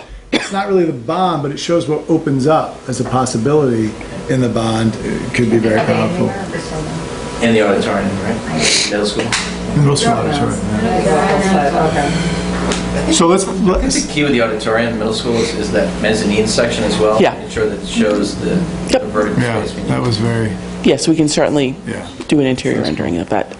And for when it does come to the forum, I could just make a plan of what the, like the learning commons would look like with some photos on the Yeah. side. So it would almost be like a key for people to figure out what items that Amy picked would go into these certain areas. Similar to the floor plan Yes. of the middle school, existing middle school auditorium now. Say that one more time? So similar to the middle school auditorium, if you go a couple of slides forward now. Go forward. Forward. Oh, backwards. Backwards, that's what I thought I had popped. Well, you wanted to see the middle school auditorium. Yeah. Okay. So, like, you see how there's some photos along the side, and Yeah. then there's the plan? We could make something similar with the furniture, with some furniture pieces in it, so that way the community could have a better understanding of what the buildings look like. Yeah. Okay. That's in addition to, or, No, we can just include this and we'll just do this. okay. So I think we're good there. Come to a pretty good spot, and I think we're going to, and the business items, we'll vote on that. As far as actually running through the numbers, Maureen, I'm wondering if maybe we can do that next meeting. Yeah, I think that's fine. I think you all are still kind of Right. trying to come up That's with. why I just didn't want to put the cart before the horse. We'll have it, we'll have it available like on our bond website, and, you know, maybe it'll be better when you like refine the scope of, if there is like a refinement of the scope so that we can try those numbers tighter. But kind of to Lisa's point, there's like a kind of a jump of 1% as you get to like next kind of, you know, I think Jeremy said there is like that, the pieces when you start inching up on different numbers that people sometimes have a feeling on, you know. And right now, we're just looking at kind of generically at 10, 17, and $25 million scope of work. Great. Okay, well, let's keep moving. We got public comment now. Open up for public comment. So the public knows we don't have a lot of deep stuff on the, so we're going to move pretty quickly, hopefully, through business items. Some people may be here for the policy stuff, so I don't see us going into another 2-hour conversation about anything at this point. But we'll open it up for public comment right now. Does anyone want to say anything? I've got tons of notes based on tonight. Rhiannon Platt, I live in Hastings. Kids in the middle school. I'm finding this to all be very, very interesting and informative, so I want to thank you for that. A lot of takeaways for me. The visuals, from a public perspective, the renderings would be extremely important for people to actually see what is being proposed. Just the one-dimensional, and not, you know, they're helpful, but they're really not going to sell this to the public. You mentioned the last bond that we had and the divisions within the community. Unfortunately, I think it really is up to the board to sell this to the community as well as you can. You also mentioned a lot of the older voters who affected that bond decision back when it was. What I find really interesting about this is I know there was a lot of busing from Andres, for example, for voting purposes. I don't believe that those residents actually pay school taxes. So I think it's really imperative for the board to sell this to the people who actually pay taxes within the village, not just the people that can vote in the village. I'm actually not allowed to vote because I'm a foreigner, but I do pay taxes. So my vote does not count.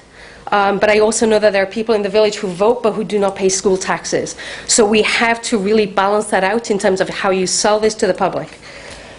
I think the idea of the vision is extremely important. I, for the first time probably in a Board of Ed meeting, was very excited when I saw the pictures of what potentially could happen at Hillside.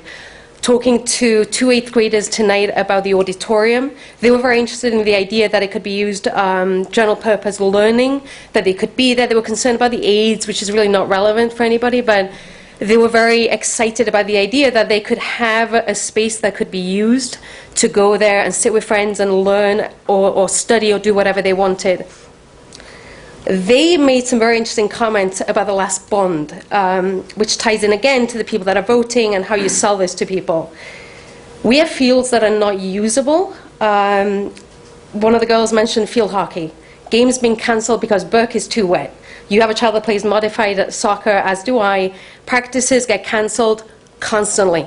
The fields are too wet. They don't have the space. Reynolds is not a space that can be used for practices because it has to be protected. On the one hand, I had a child saying, well, but if people paid more for those fields, then we still wouldn't be allowed to use them because they'd want to protect them. So it's a very fine line, and this is from a kid perspective. But they really do feel that they do not have adequate sports facilities for their needs today. They made comments about sports equipment that is lacking, hockey sticks that are broken, football, whether it is soccer football or American football, where they don't have the balls that they need to do the sports. So again, there's a lot of lower level stuff that we don't have in the school district either, and I appreciate a lot of this comes from the music perspective because that's what the auditorium is used for now, but not every child is into music. A lot of kids are into the sports and the athletics of it. Parking at Hillside, I think that's really a ridiculous idea. The only times that I can envision parking at Hillside to be an issue is when you have school events, and that ends up with people parking illegally on Hillside and Chemkapool Road and presumably all the other streets in the area, which makes those streets not safe. But you count, maybe 10 days a year maximum. Hillside is protected woods, so you also can't expand into the woods without the village changing its decrees either. So that's another potential issue. But anyway, there's a lot of stuff here. I think it's really important that kids can have space at Hillside, whether it is for a special class or for the OT or the speech therapy they need. Music, whatever it is, I think we have to really expand the services there, but also remember those kids are going to move into the middle school. My kids are going to be, 8th and 10th grade before any of this happens. So minimal impact on my kids as far as I can tell, but we really have to sell this. I mean, that is your job to the community. But anyway, hopefully you get the vision and can sell it. Thank you.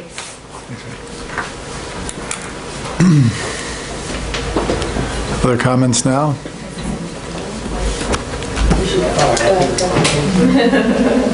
Only because Jeremy asked.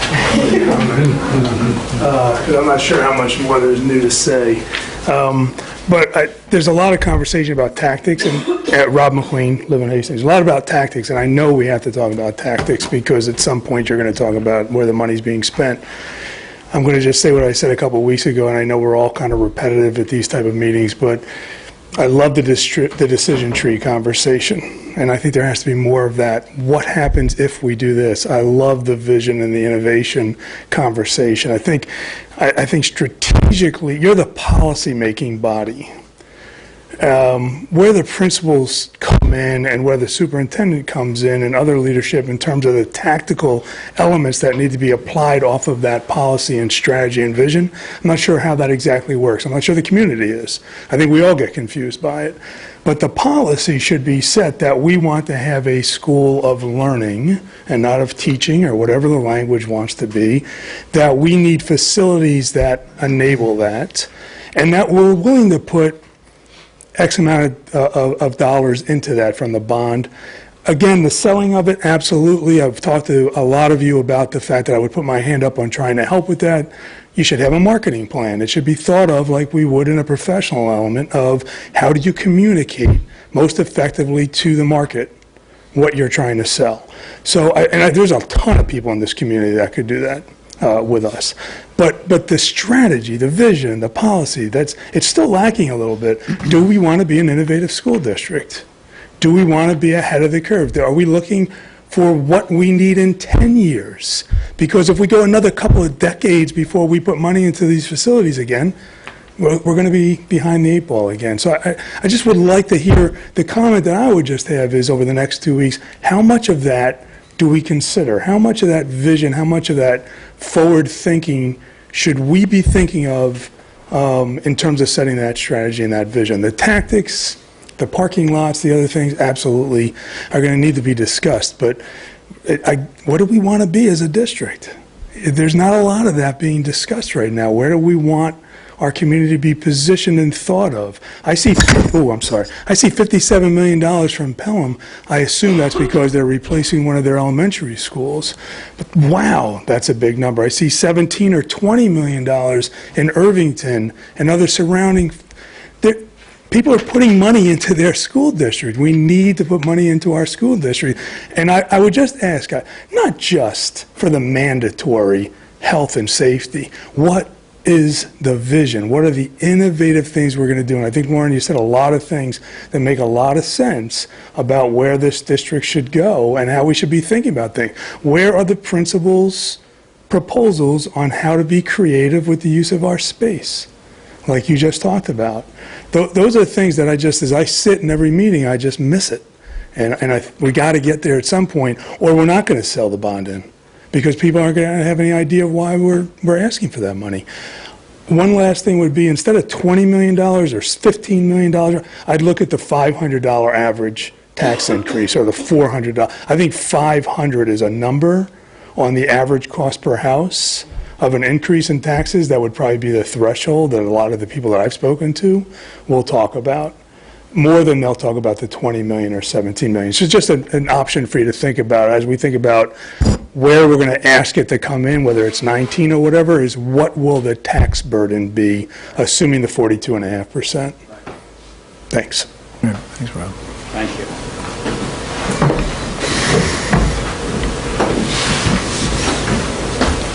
Hi, Amy Nichols, Hastings resident. So I just have a question on behalf of a few of us that are here and several others that I'm supposed to be taking notes for. Will there be a discussion tonight about the bias incidence policy? And I guess that's really what I'm asking. Yeah, will there be an actual discussion tonight? There probably won't be a detailed discussion. Okay. It's a first read, which is okay. What does that mean? First read. We're going to have to talk about that. Because a first read traditionally just means it's something that everyone gets to read and you can ask some questions. A second read is an opportunity to then vote on it to adopt it, which is usually a meeting or two later. So there will be a public comment after that, and we're going to get to that pretty quick. Okay. And we're going to talk about it a little bit. I don't think it's going to be a really detailed conversation, so that I have the sense, and you'll understand it when we start to talk about it. Okay. Why that is. Okay.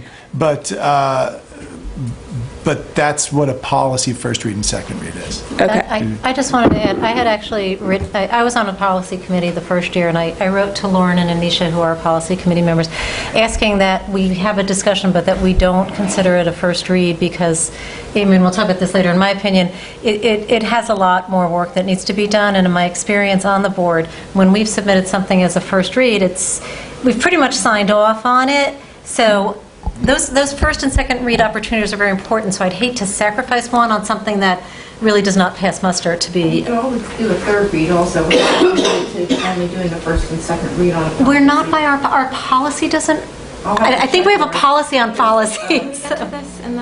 Anyway, that's what I was going to say, is I was going to ask, if we can just do a third read, that's fine. If our policy restricts us, then I would ask that we just call it a discussion and not a first read. But I think some of us will have comments, and would love to hear yours. So we will probably get to it in the next 5 to 7 minutes. Thank you very much. Depending on how many questions people Janine, you have got about the timer? business items. No, just kidding. So, are there any other public comments during this first public comment section? Okay. Architects, actually. Yeah. I'm sorry. Thank you. Veronica, thank you. Thank you. Thank you very much. Thank you. Joe, I don't know if you Right, can. Joe too, yeah. Thank you very much. Thank you, Joe. Thank you, Joe. There's some cots up in the auditorium, middle school auditorium. Okay, so we've got item 4, business items. We've got, there may be a 10th. I printed this out maybe before you sent one final one. Are there 10 business items, Janine?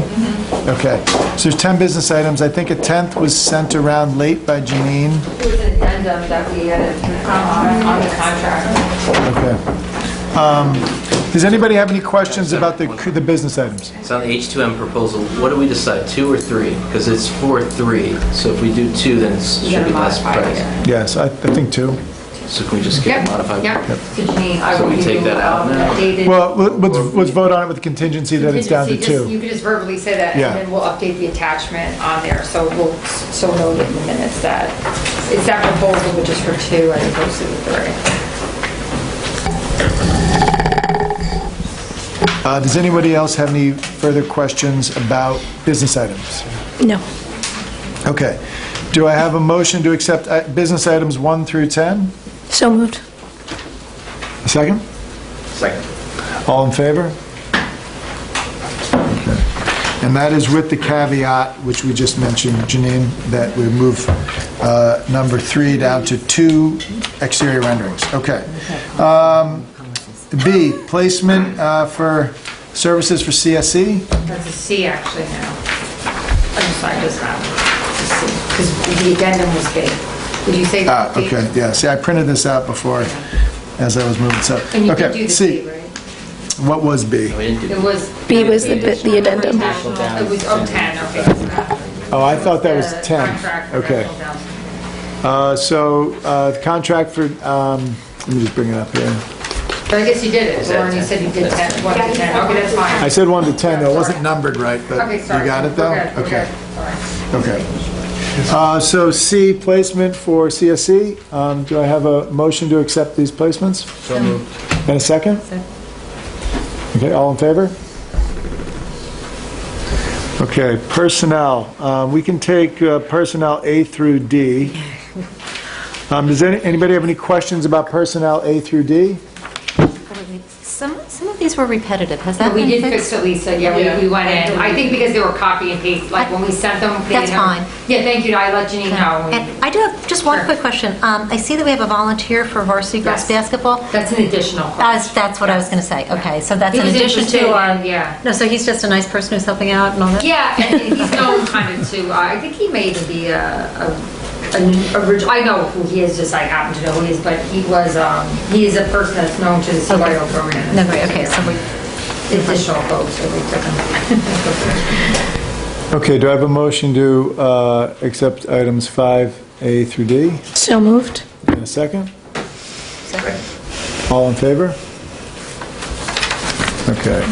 Minutes. 6A, does anybody have any questions about minutes from October 22nd? I'm just going to abstain because I wasn't here and I've watched most of the video, but not all. Okay. Anybody have any further questions on that? No? Okay. Motion to approve minutes? In a second? Okay. All in favor? Okay. Abstention. And it's abstention from Lisa. Okay, policy. I'll pass it over to Policy Committee. So we met on October 25th, and we reviewed previous pieces of policy that had come to the first read to the committee, to the board previously, and we have 2 pieces tonight that we are recommending for approval. And they are, one is policy 4311.1, which is display of the flag regulation. And in fact, NISBA was recommending that we don't necessarily need to comply with half-mast at all flags, at all schools, mainly just the main school. And we agreed as a committee that we like our policy that we want all the flags to comply with half-mast. And so we're not cutting back to what they're recommending, but we're keeping our policy as is. So that's our recommendation tonight, that we keep it as is. The notice of meetings, which is 2340, we're recommending we keep as is as well, because really it's just adding the idea that we notify with a link address if we're live streaming our meetings, and we don't live stream our meetings. If in the future we do live stream our meetings, we will add that language to the notice of meetings policy. We looked again at complaints from the public, which had some recommendations from our attorneys who looked at it. And also we looked at the guidelines for incidents of bias, which our attorneys had reviewed for its language. And we had decided at that point, as a committee, to present it to the board as a whole as a first read, because we were not the generators of this document. Dr. Wilson had presented it to our committee in September, and we decided that the first step would be to send it to our attorneys, particularly because the guidelines had definitions of language that potentially could be criminal behavior, and we wanted the attorneys to review that. They came back and provided comments, and the guidelines document that was attached that we're all looking at includes their recommendations. You can see all of their suggestions. And as non-authors of this piece of, not necessarily policy, but addendum to policy, we felt it was important for transparently for the entire board to see the document and to provide comment to our next policy meeting. So it's not for we're not recommending that it's enacted. We're actually recommending that we receive more comments so we can flesh out the document.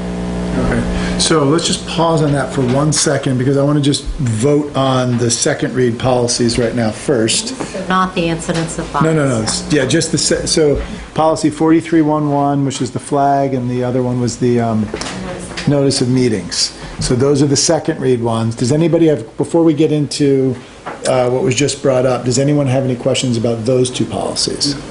Okay. Do I have a motion to approve those two policy changes? Yes, so moved. And a second? Second. Okay, all in favor? Okay, so now on to the first reads. And I will say, it does turn out that we do have a policy on making policies, and that's what I went over to show Janine. So it does say that the adoption of this is policy number 2410, the adoption of a written policy shall occur only after the proposal has been moved, discussed, and voted on affirmatively at two separate meetings, the first read and the second. I would not be prepared to vote affirmatively, so I will again ask that we don't call it a first read, that we just call it a discussion. I appreciate that I get it. I think the decision of the policy committee is correct to bring it here and have this discussion, but I think it should just be a discussion. I didn't know how else to bring it forward other than to call it a first read. Yeah, so what do we do in that? We just put it as part of the committee report, I Just guess. a discussion. I mean, it makes sense. The Right. policy committee had something they're working on. They want the board's input to help them get to the place where it's fleshed out enough to be a first read. So I would just call it discussion. Okay. So discussion of that policy. Let's just do that now. Bias protocol. Yeah, bias protocol.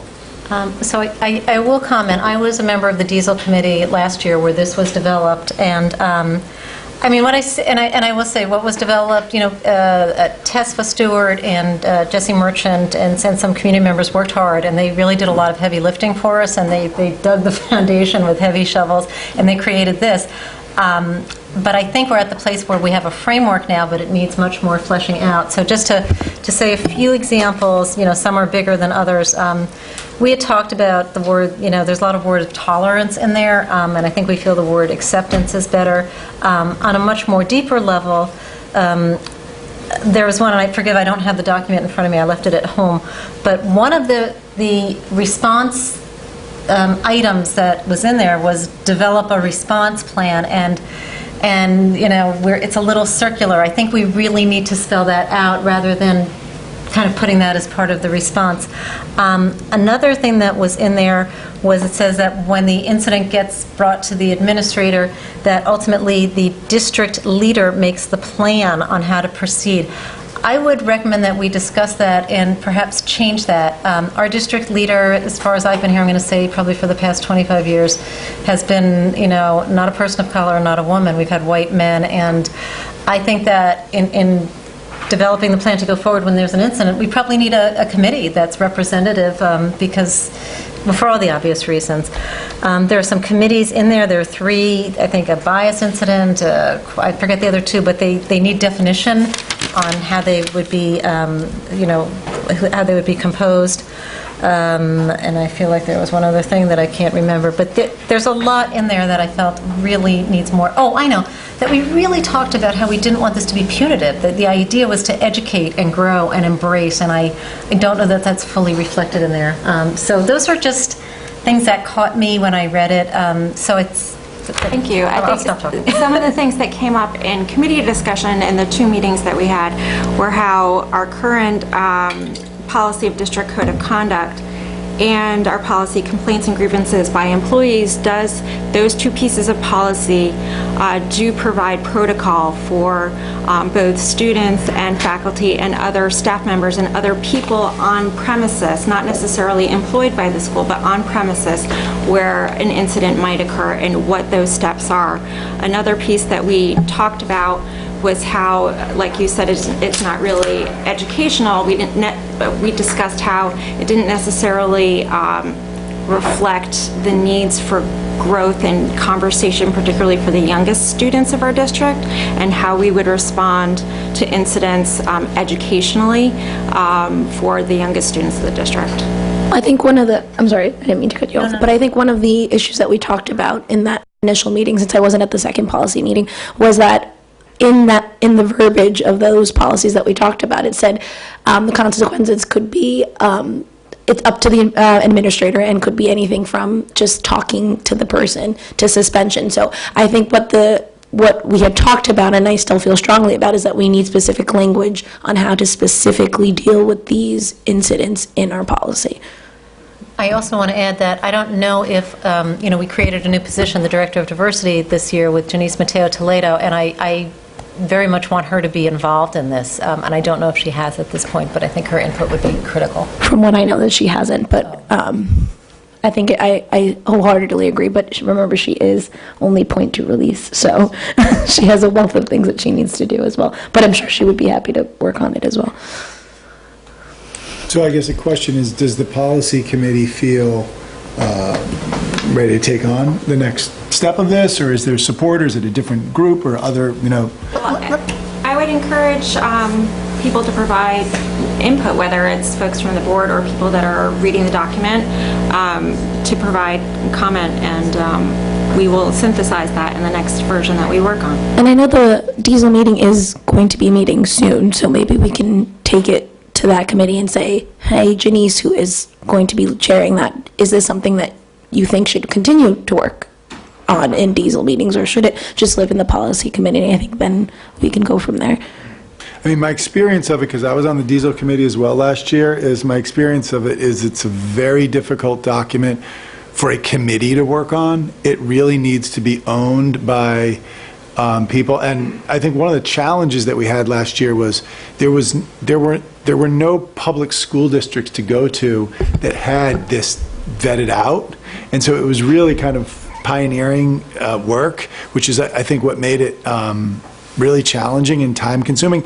And we never had this explicit conversation, but I think there was a time consuming element of it that's why I really ask it, and I wonder if there's, I think it's the kind of thing where we can hold it up as like a badge of honor for our district, but in order to do that, I just wonder if the board is the right body, because I could just speak for myself. I personally don't feel like I've thought through so many angles. I mean, I can offer an opinion. I don't know how valuable at this point that opinion is, and if that's the best use of my time, because someone and some group of people have thought about this much more deeply and from much deeper set of angles. And I would love to be informed and educated by that group of people. That's why I wonder if the policy committee or the board is really the right body for this to live at right now. Can I, before you answer that question, can I ask a sort of a follow-on question? Tell me again, if you don't mind, Warren, Misha. So where we last left this isn't going to be policy and an explicit policy that's added to our policy manual. Instead, it's going to be amended to which policy? Well, the discussion was to have it be an addendum to the district code of conduct and also to the complaints and grievances by employees, because it addresses both students and it's in the two pieces of policy in particular. The numbers are in the policy committee meeting minutes, so you can look back at them and then look at them. But the addendum needs to. The only reason why I would suggest that it needs to, at some point, lie within the policy committee is that whatever is said as an addendum does not need to be redundant to the policies that already exist. Just tell me one more time. Addendum to. It's 5300. Code of conduct. Yeah, the district code of conduct. Yeah. And then the other one is 9140.1, which is the complaints and grievances by employees. Tim, what happened last year was that a lot of work had proceeded, and then the superintendent realized that there was some overlap with the Dignity Against, DASA, the Dignity for All Students Act, which I think is housed in the Code of Conduct. And I think, I would say at that point, I think that's when it started to fall apart a little bit because nobody quite knew what to do with it. Right, and I guess that's kind of where the fact that you said that gets me right to my next question, which is, so given that we've got this code of conduct, you've got DASA embedded in the code of conduct to complaints and grievances, what ultimately are we trying to get out of the bias protocol document? What is the end? Because if you tell me what the end goal is with the document, then I can tell you how I can immediately have a thought around how I'd structure it. But is it actionable? Well, this is where it grew out of. Where it grew out of was we had some incidences involving one with religion and one with race, and they were treated differently. One warranted a response from the superintendent, the other was a backpack note. And that called for some kind of protocol so that we're not inconsistent. So I think that's still where we want to go. I'm not sure what the right vehicle is. I guess the question I have there, so just not addressing those two specific incidents, but let's just talk about this holistically, and I don't mean to go down a rabbit hole, so forgive me if I do. Does every incident of bias represent the same level of severity? That's what a protocol would address. But so then how, and I guess, right, so are we trying to catalog each possible incident of bias and have an action statement like this microaggression requires this level of talking to, this carving in a desk requires this level of external communication? It's unrealistic. But it might be every potential issue goes to a committee that's that comprises a number of people that addresses. I don't know. I'm just hypothesizing. No, I'm glad you said that. Right. So this jumps to the next point, which is the incident of bias protocol. And sorry, I haven't really dug into this, but I'm just sitting here and I know this isn't going to be a first read. This is a discussion. But if it's a discussion, let's have the discussion.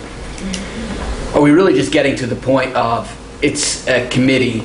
We're suggesting that there should always be this committee that has this level of membership, and so before an incident of bias, and it becomes known throughout the district that to the extent that you feel personally a part of an incident of bias or witness to an incident of bias, there is a committee that exists that's made up of these people that then decide in concert what the response is, and historically this represents the range of possible responses, but not exclusive thereof, and then that's kind of it, and it doesn't supersede these other documents that are true policy documents. I think that's what we were struggling with as well, because having not been a part of its creation and its authorship, we were not entirely certain what its intention was. So the first goal for us was to see just if the language provided in it that we received was language that should be published, particularly because there were so many legal definitions of different types of behaviors.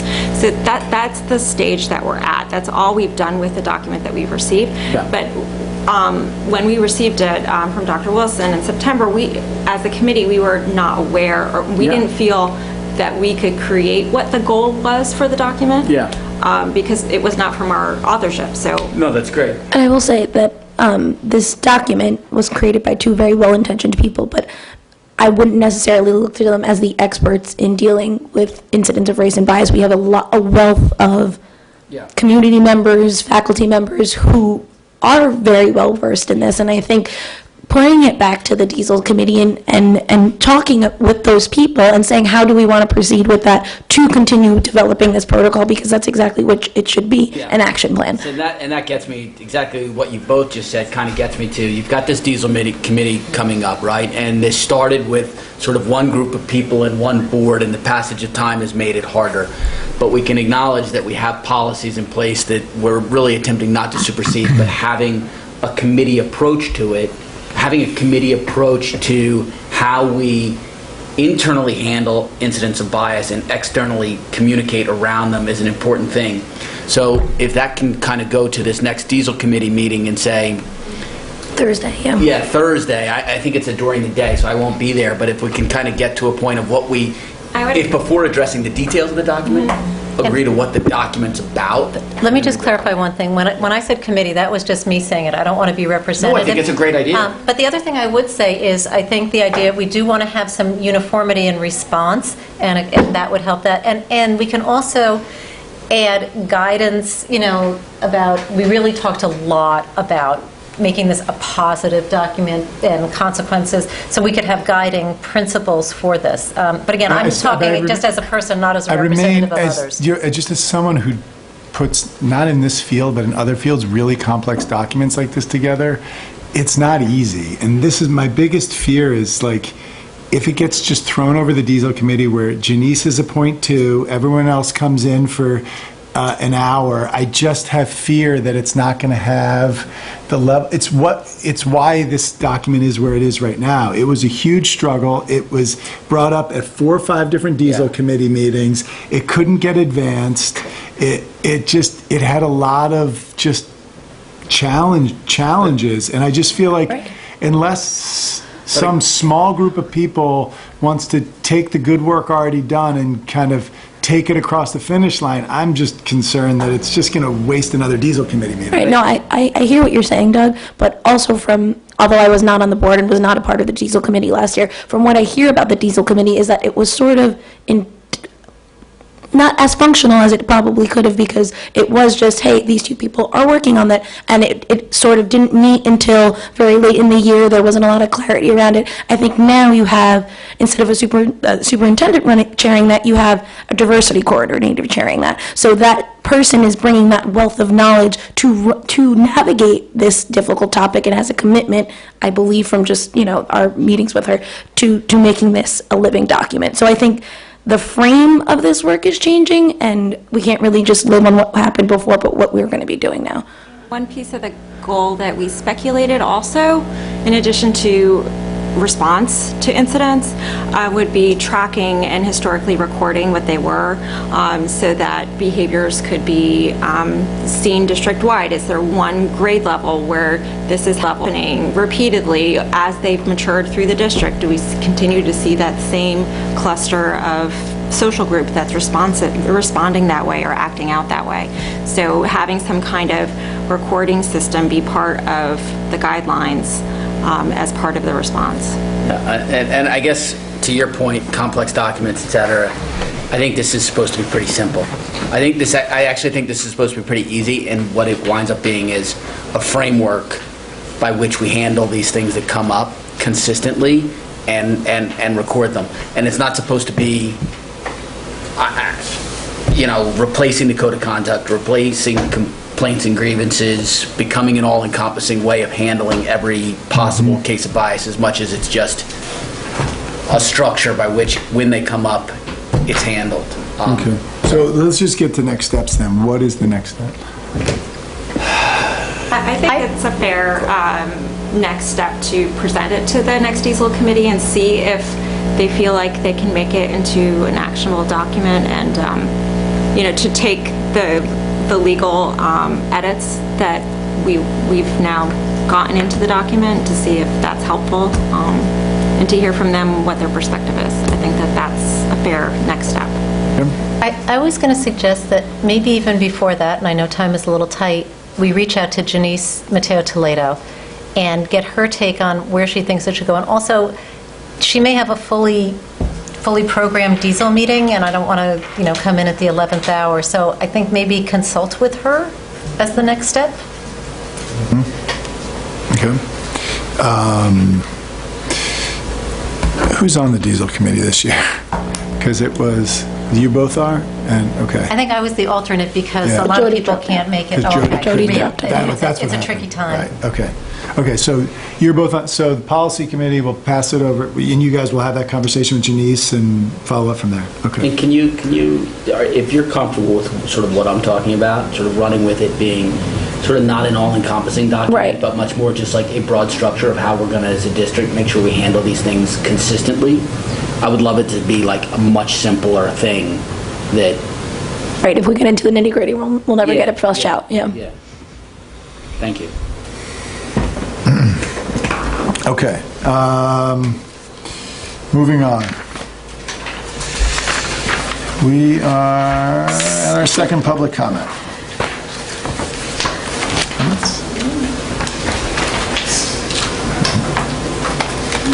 You've waited this long.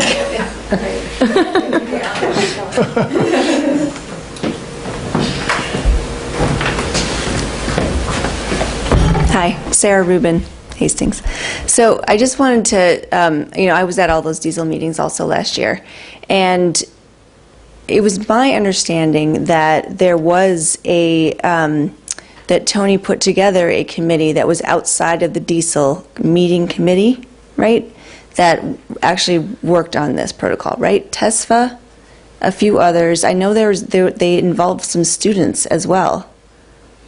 Tesfa and Jesse ran it, and then there may have been some students. Some students and maybe a few other staff members. I don't think it was just 2 people. I think it was a little bit larger at least, right? And then they brought their drafts to the diesel meetings, and we would all discuss. Members from RISE would take it, and we got comments from other RISE members also. And so we had a whole process of gathering feedback from RISE members and then presenting them, usually through Karen, because she's so good at aggregating stuff and sending it back to Tony. And so there were many people who had their eyes and their input into this document. And it was sort of maybe an unwieldy process, but it was, I felt like we made some progress on it.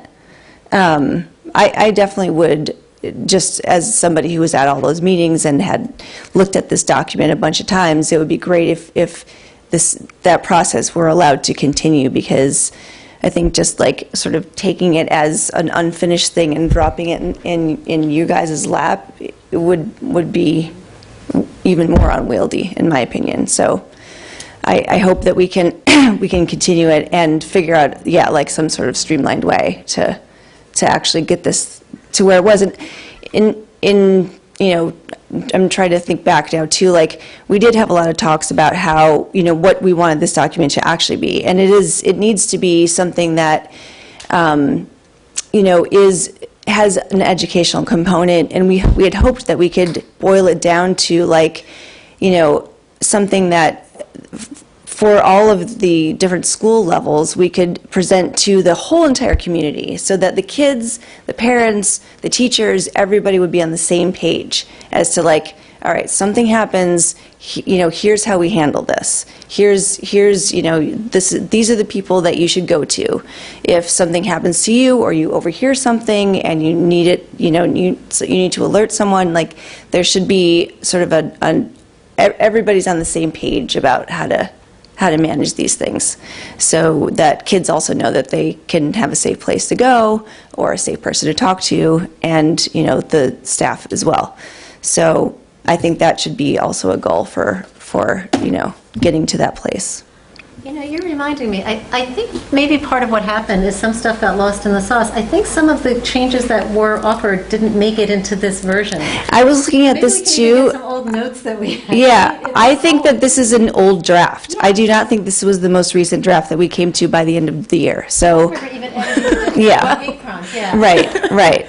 It looked very different by the end of the year than this version, so I think we can recover that stuff. I have notes, I just didn't bring them tonight, so. Perfect. Yeah. So if you could email those. Or Actually realized that it's the goal of the board, it's in the list of goals, to follow up on this. Right, yeah. And well, I sort of inherited, I had to look around. People couldn't find them. And eventually I did find the copy that we were using. And I brought it initially to the policy committee because in conversations I've had with Black Lives Matter and various individuals, there is a feeling that they would like to see this adopted in some fashion by the board to give it the momentum, importance that they feel necessary. Yeah. So if that's not done as an actual policy, be it an addendum or whatever you want to call it, I think that eventually it needs to find a place, a home, amongst the other various policies that the board has. Yeah, definitely. I think it should be adopted as policy at some point. Plan for it is fine. It's fine. It's a good idea to engage, some of the people who were the original authors and to try to maintain the authenticity of that but to add to it and do more work on the wordsmith aspect and so on. But I think clearly there is a need for kinds of protocols that will be useful to the people who need this and want it and are saying that they need it to deal with these issues. So let me just piggyback that and at the risk of making this a two-way dialogue, but I guess I do have to ask, given that you worked on it through last year, and maybe just through this conversation having a bit more context, I guess from my perspective, out of this conversation, we recognize the existence of policies, formal policies, and that this document needs to fit within that framework of formal policies. And just as this conversation continues with Diesel and others, and RISE and the aggregation of various opinions, et cetera, that it be actionable. Yeah. That it truly be actionable in some kind of reasonable committee structure, some kind of reasonable size and level of lack of complexity, if you will. Right. That gets us to a point reasonably quickly that it won't necessarily catch every possible scenario or every possible school or every possible iteration of bias, but that it captures enough to give guidance and be actionable. That's my only ask. Yes, I agree, and I think that is the goal. The other thing to just mention is that the original starting place for this was looking at the teaching tolerance guide. So there is a lot of stuff in there that I think the committee pulled from, TESFA and others, and the one piece that I remember we talked about quite a bit at the end of the year with the building principles was that there was a strong feeling that we want this to be actionable and we want this to be something that is widely understood by everyone in the community, but at the same time the principals and the building leaderships wanted it not to be like this and this must happen. Right. They want to have the ability to kind of case by case it, too. We should trust them. Yeah, right, because that's what they do. Right. So that's it. So it picks up in 4 days. Thank you so much. Sure. Thanks, Sarah. Sorry, 10:15, no more. Just kidding. You've made it to I'm real quick. 10:15. I'll be real quick. Amy Nichols again, Hastings resident. No, I echo everything that Sarah said, and I appreciate everyone's time and attention to this. I think it's really important, and I'm really appreciative of the Diesel Committee's work on it thus far. I just want to put on folks' radar any discussion of policy around incidents of bias should also have a component of prevention and really making sure there's education in place for faculty, staff, and students. the fact that we all have bias in us, no matter what group we're a part of, and that really needs to be prioritized, because ideally we don't have these incidents that happen at all, and a lot of them are unintentional. So hopefully we can, make that really a priority in the district, and have it so that it's easier to recognize both in oneself and in others, and hopefully very strongly decrease the incidents that we've seen. So thank you very much. Thanks, Amy. There was a first read of policy 1400 that we sort of glossed over by accident. That Janine pointed out, we skipped over it because we got involved in this discussion, but there is a current policy, and it was attached 1400, which is about public complaints, and there's a paragraph that NISBA has recommended that we include, and it's been reviewed by our attorneys, related to complaints that are involving Title I. So it's a paragraph that our attorneys have put together. It's in red after the current policy. So if you can go through a first read of that, and we can discuss that at the next meeting.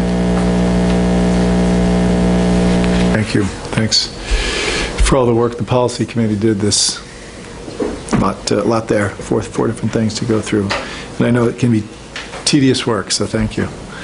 Other board comments?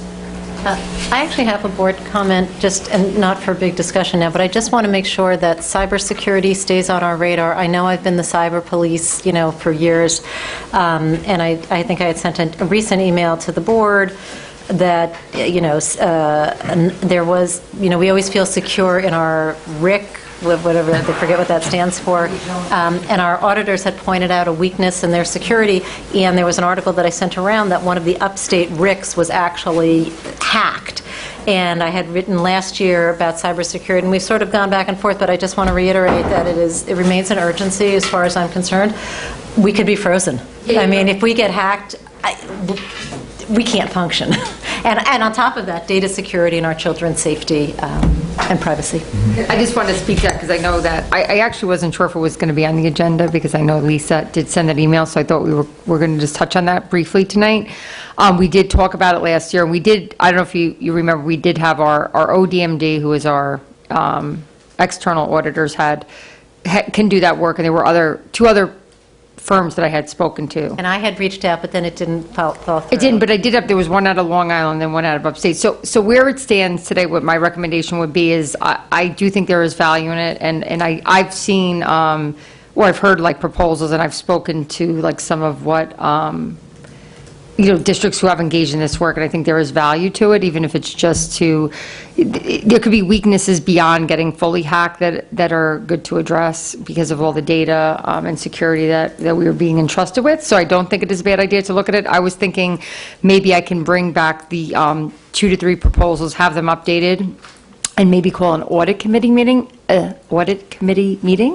and allow the subcommittee of the board to kind of review the proposals. Either we can have a phone call or something, and then make a recommendation to the board if we feel that we should engage in that process this year. That sounds great to me. Okay. Thank you. So, Thank you for being so on in the top of next that. few weeks, we can make that happen. I mean, and these groups are, they would love to do the work here, so. I do just want to make sure that we just understand what the plan is for getting the word out on the community forum, because I'll see how it goes for you tomorrow. I know that we didn't get a lot of people at your community meeting last time. So I think, to your point and Rob's point, we do need to sell it and market it, and we need to start thinking about how we, message it in terms of emails, but also, people don't seem to show up unless it's on Facebook, unless it's on 107, 06 Parents. And so I think we need to think about, how are we getting the word out there? Because a community forum is only as good as, the people that show up. And it's not really going to be great if we just say, hey, we told you guys about it, but no one showed up, and so, we're just going to move ahead. We have a shot we have 3.5 weeks to figure out, hopefully they show up. I mean, there's no guarantee, but so what's the process of confirming that the date works, and then when do we want to get messages out, and how do we want to message it? Well, We can talk about that offline. I mean, I think there's, I think that there's ways to do it. There's ways we have done it in the past. And, actually, I spoke, for example, with Fee today, saying, hey, maybe it's worth putting a 10706. I don't think us as a board engaging in dialogues on 10706 is a good idea, but I think just putting general posts up has been valuable. We did that a couple times in the past. I have never felt comfortable with us as a board posting that. That's a page you have to be accepted into. I have no problem posting on the Hastings USFD site or on our website, but to a site that is limited in who can be on it. And remember, that doesn't include our older community, so I don't have a comfort level with that. If others want to share it there, they can absolutely do that. We can post on our own Facebook. So we can do that and then share it on. Or anybody who wants to individually then share it can, or the PTSA wants to, but I don't think it's, I'm not comfortable with I us. think that makes sense. Posting on a particular Facebook I think page. that makes sense to do it that way. It's no reflection on the page, it's about transparency and accessibility. Yeah. I mean, I think using I like the the page. it's the enterprise and different sources like newsletters, blasts. I think you want to get the board. I think it's a broader, but I think there's two topics here, because there's also just keeping people informed on the superintendent search also, which is, I will say that I set up a website and ran that last time. It was a lot of energy, and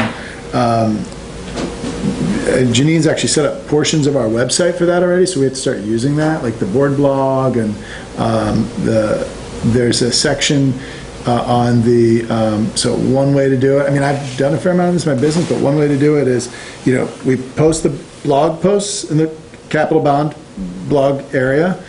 We have UFSD 10706, or UFSD Facebook page, send it out, and here's with a paragraph, 2 sentences from the board, and then, we ask people in the community to say, post this on where you post stuff. Take this link, post it around. Guys like Rob in the audience tonight was like, hey, I'm in marketing, I would love to help, tell me what to do. I mean, I think if we just, I don't think it's really complex, but it's just proactivity that we have to do. And so I think we do that. We have to do it, and we also have to be realistic that, people, an article came out in the Enterprise about the bond a month and a half ago, we didn't get any comments, so we have to be realistic about what actually moves to advertise meetings. No, I know, but we just have to be realistic that, just sending out the emails through the school email, got 5 people to Charlie's meeting. We just have to be 6. Let's be active. Point well taken, and let's continue to do that and get on that. Okay. Any other comments? Okay. Meeting adjourned.